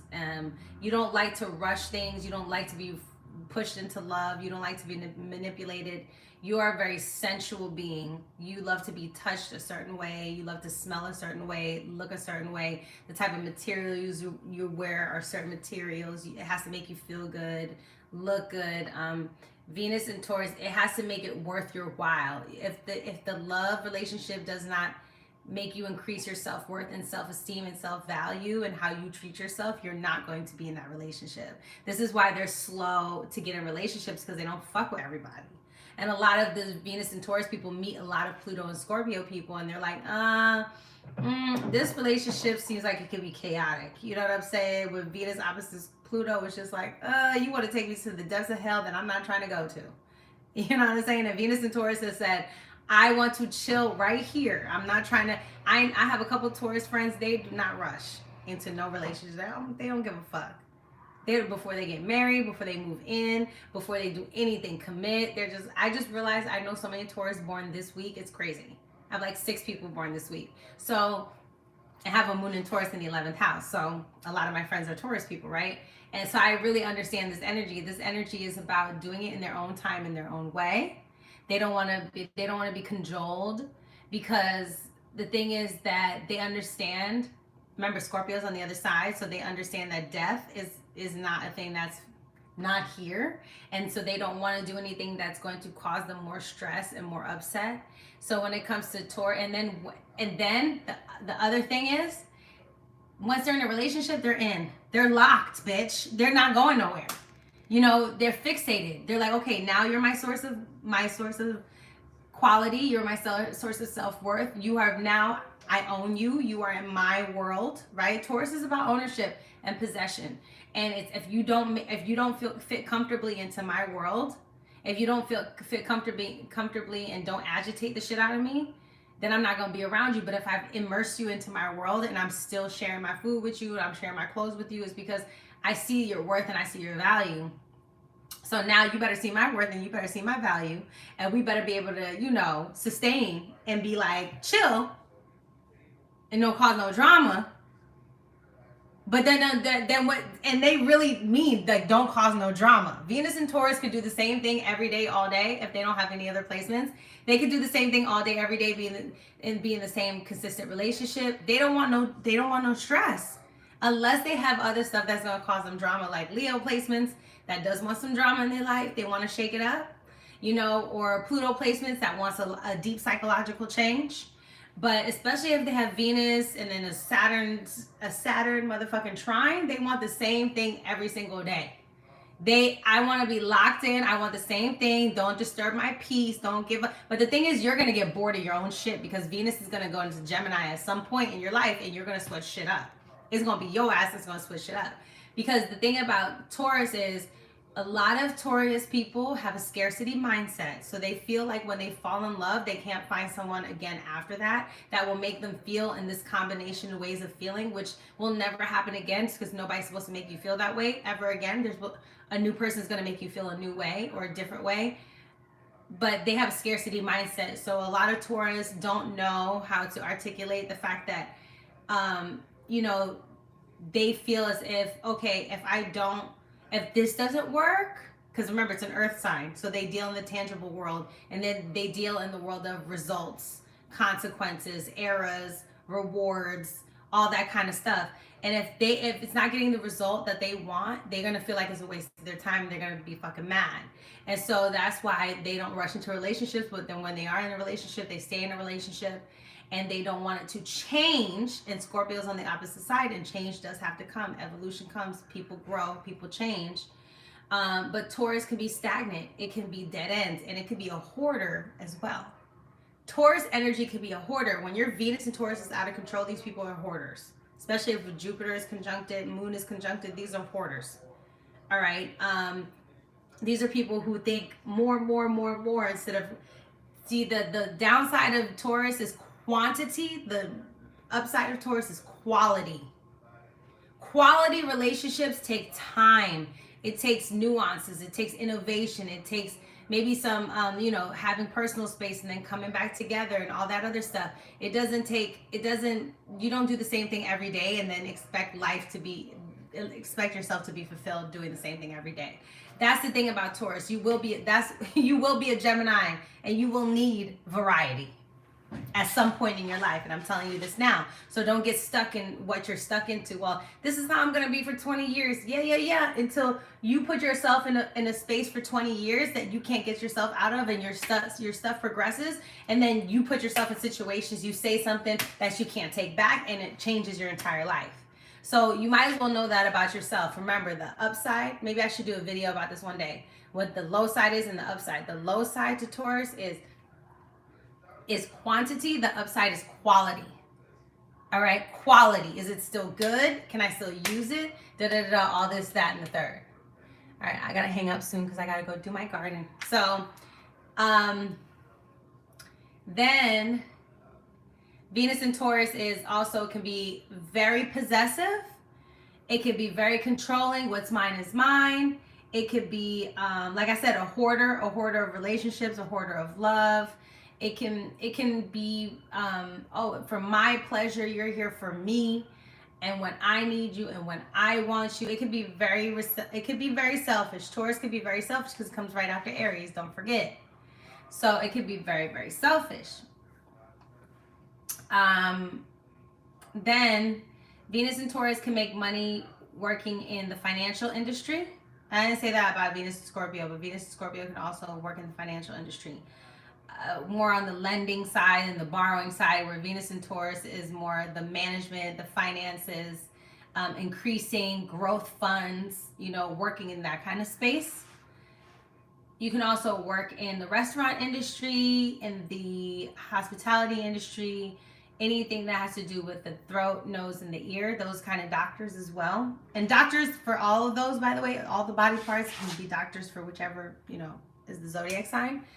So Taurus also deals with the larynx, the throat, the nose. It deals with the vocals as well. You can be a vocal therapist, a speech therapist, pathologist, stuff like that. You can also be a vocal coach. You can also be,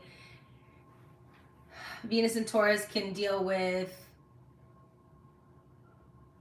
jewelry, perfumes as well, body butters, more body butters, and textiles as well. That's Taurus's textiles, and agriculture. I didn't get to say that. Agriculture, growing things, seeds, stuff of that nature. Dealing with the earth, hiking, trees, plants, dealing with nature in general. Then Venus in Aries. Aries is a masculine cardinal sign, fire. Venus in Aries is going to be the most personal placement. Venus in Aries, you want the person to match your energy. You want the person to match your energy. You want them to match your vivaciousness, your spontaneity, your spunk, your authenticity. You want them to be similar to you.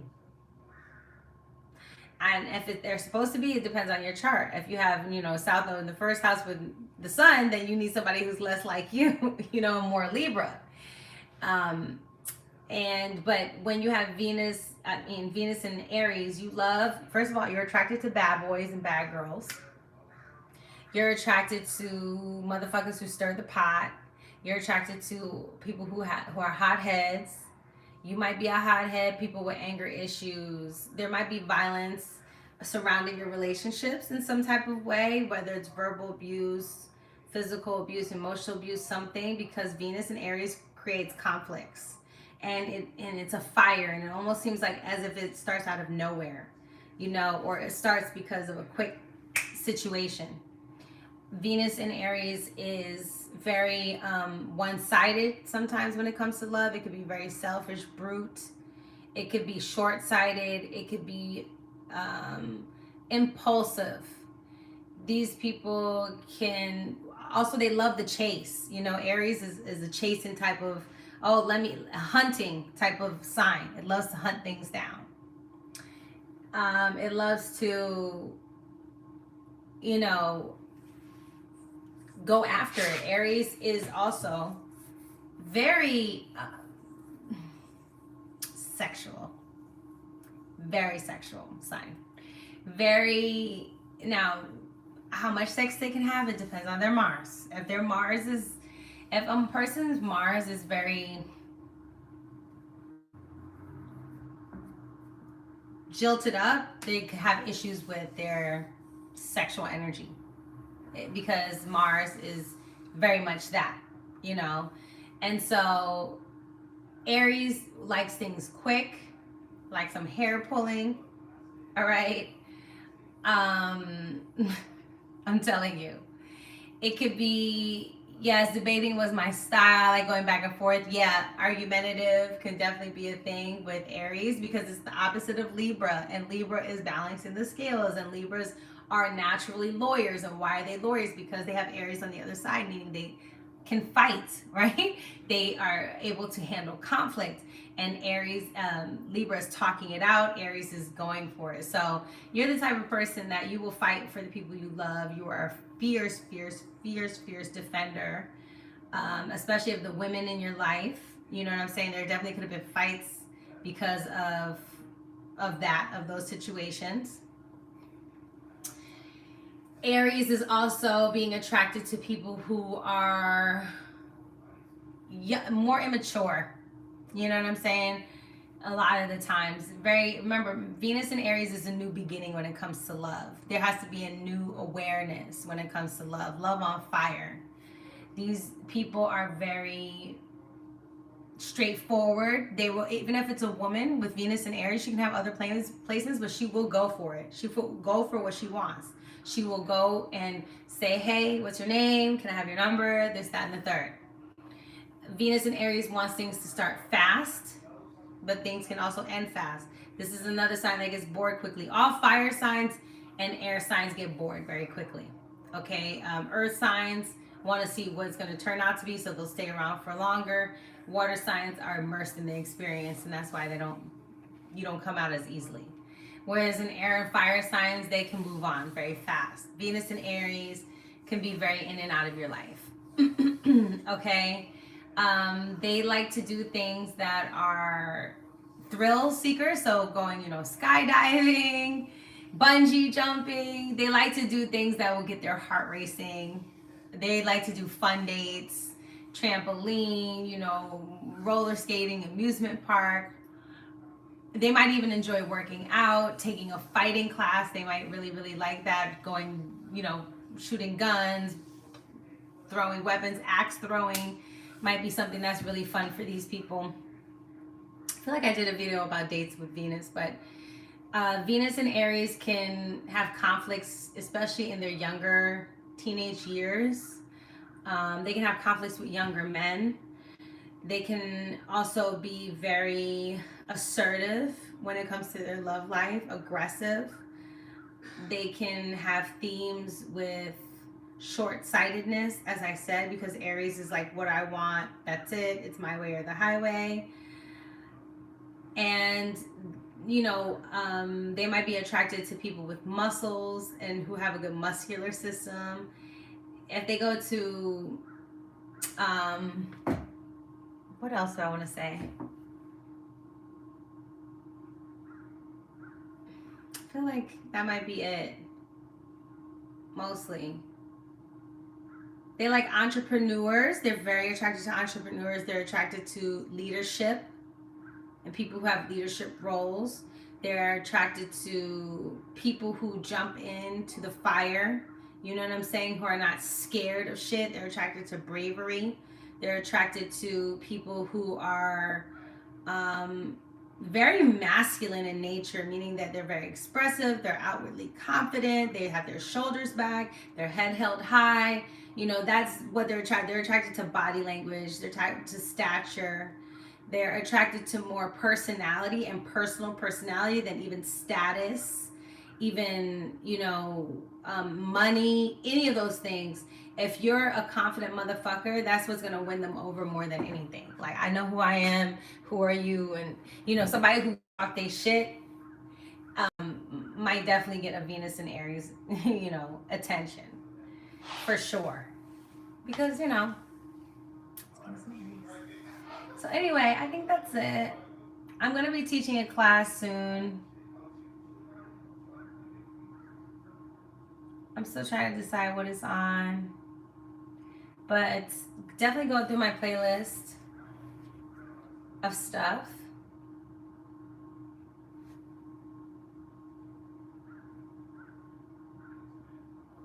I hope this helps you guys.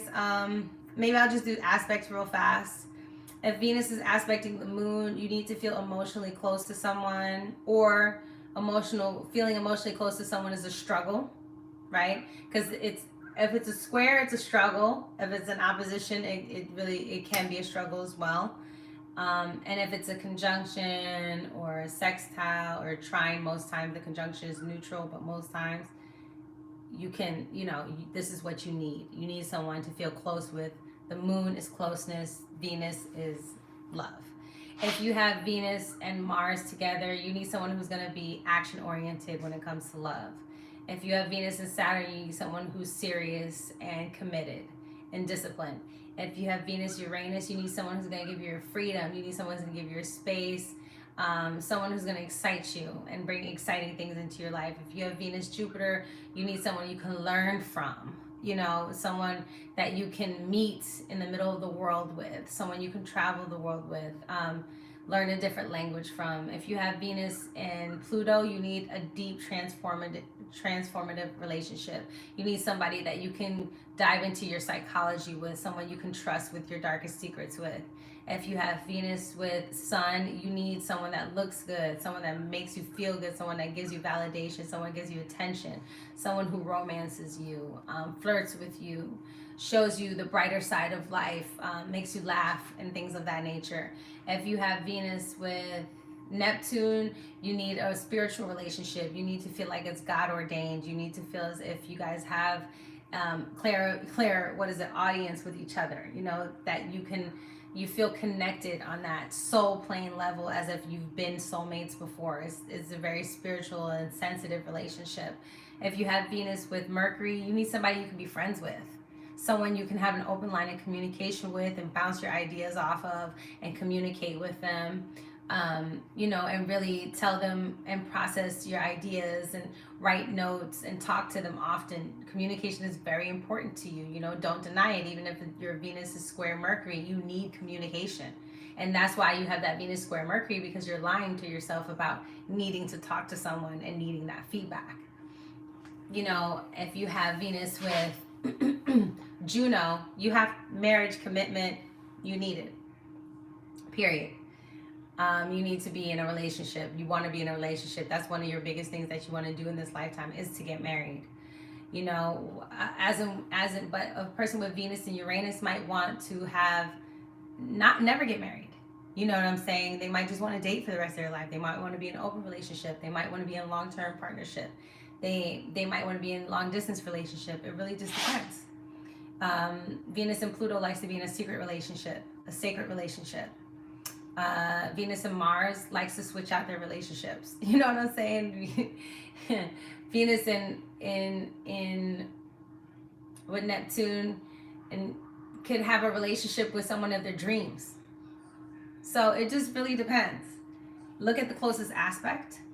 If it's heading your angle, your house cusp, whatever planet, and that's what's going to tell you what it is. Also look at wherever Libra is in your chart, and then infuse that energy into your reading. If Libra's in the 5th house, you need a relationship that's fun and that lets you explore your hobbies, and you get to party with your person and go out with them. You know what I'm saying? And if your Venus is in the 8th house, you guys might do this, but it'll be more like secret places or private places, or you guys are in the background more, or you guys go to places, with occult knowledge, or you might guys go to sex parties, or whatever the case may be. If Libra is in your 2nd house, you need a relationship that creates self-worth and sustains you, and encourages you. Also a relationship where you make good money with the person. Libra in the 2nd. That's your money will go up after you get married. Right? And then let's say Venus is in your 10th house, that person definitely has to be good for your career, so you can bring them to your work stuff, and your career stuff will keep going up and up and up, right? Depending on how it's aspected again.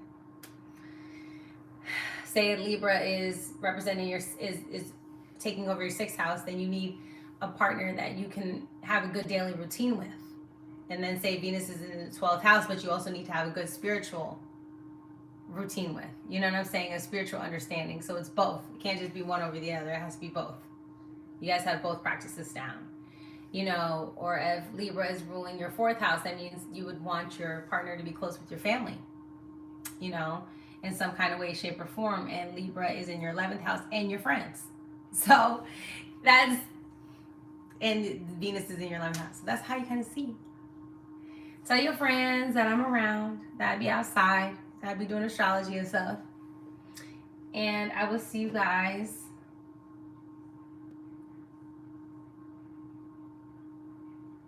next time.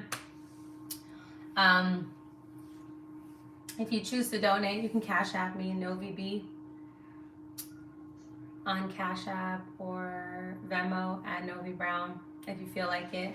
I don't know if I'm going to save this. I'm going to try my best, but sometimes you know how YouTube is, be messing up. But sometimes I just come on here and just do my thing for y'all, do a little private class, and keep it pushing. Okay? See you guys later. Bye.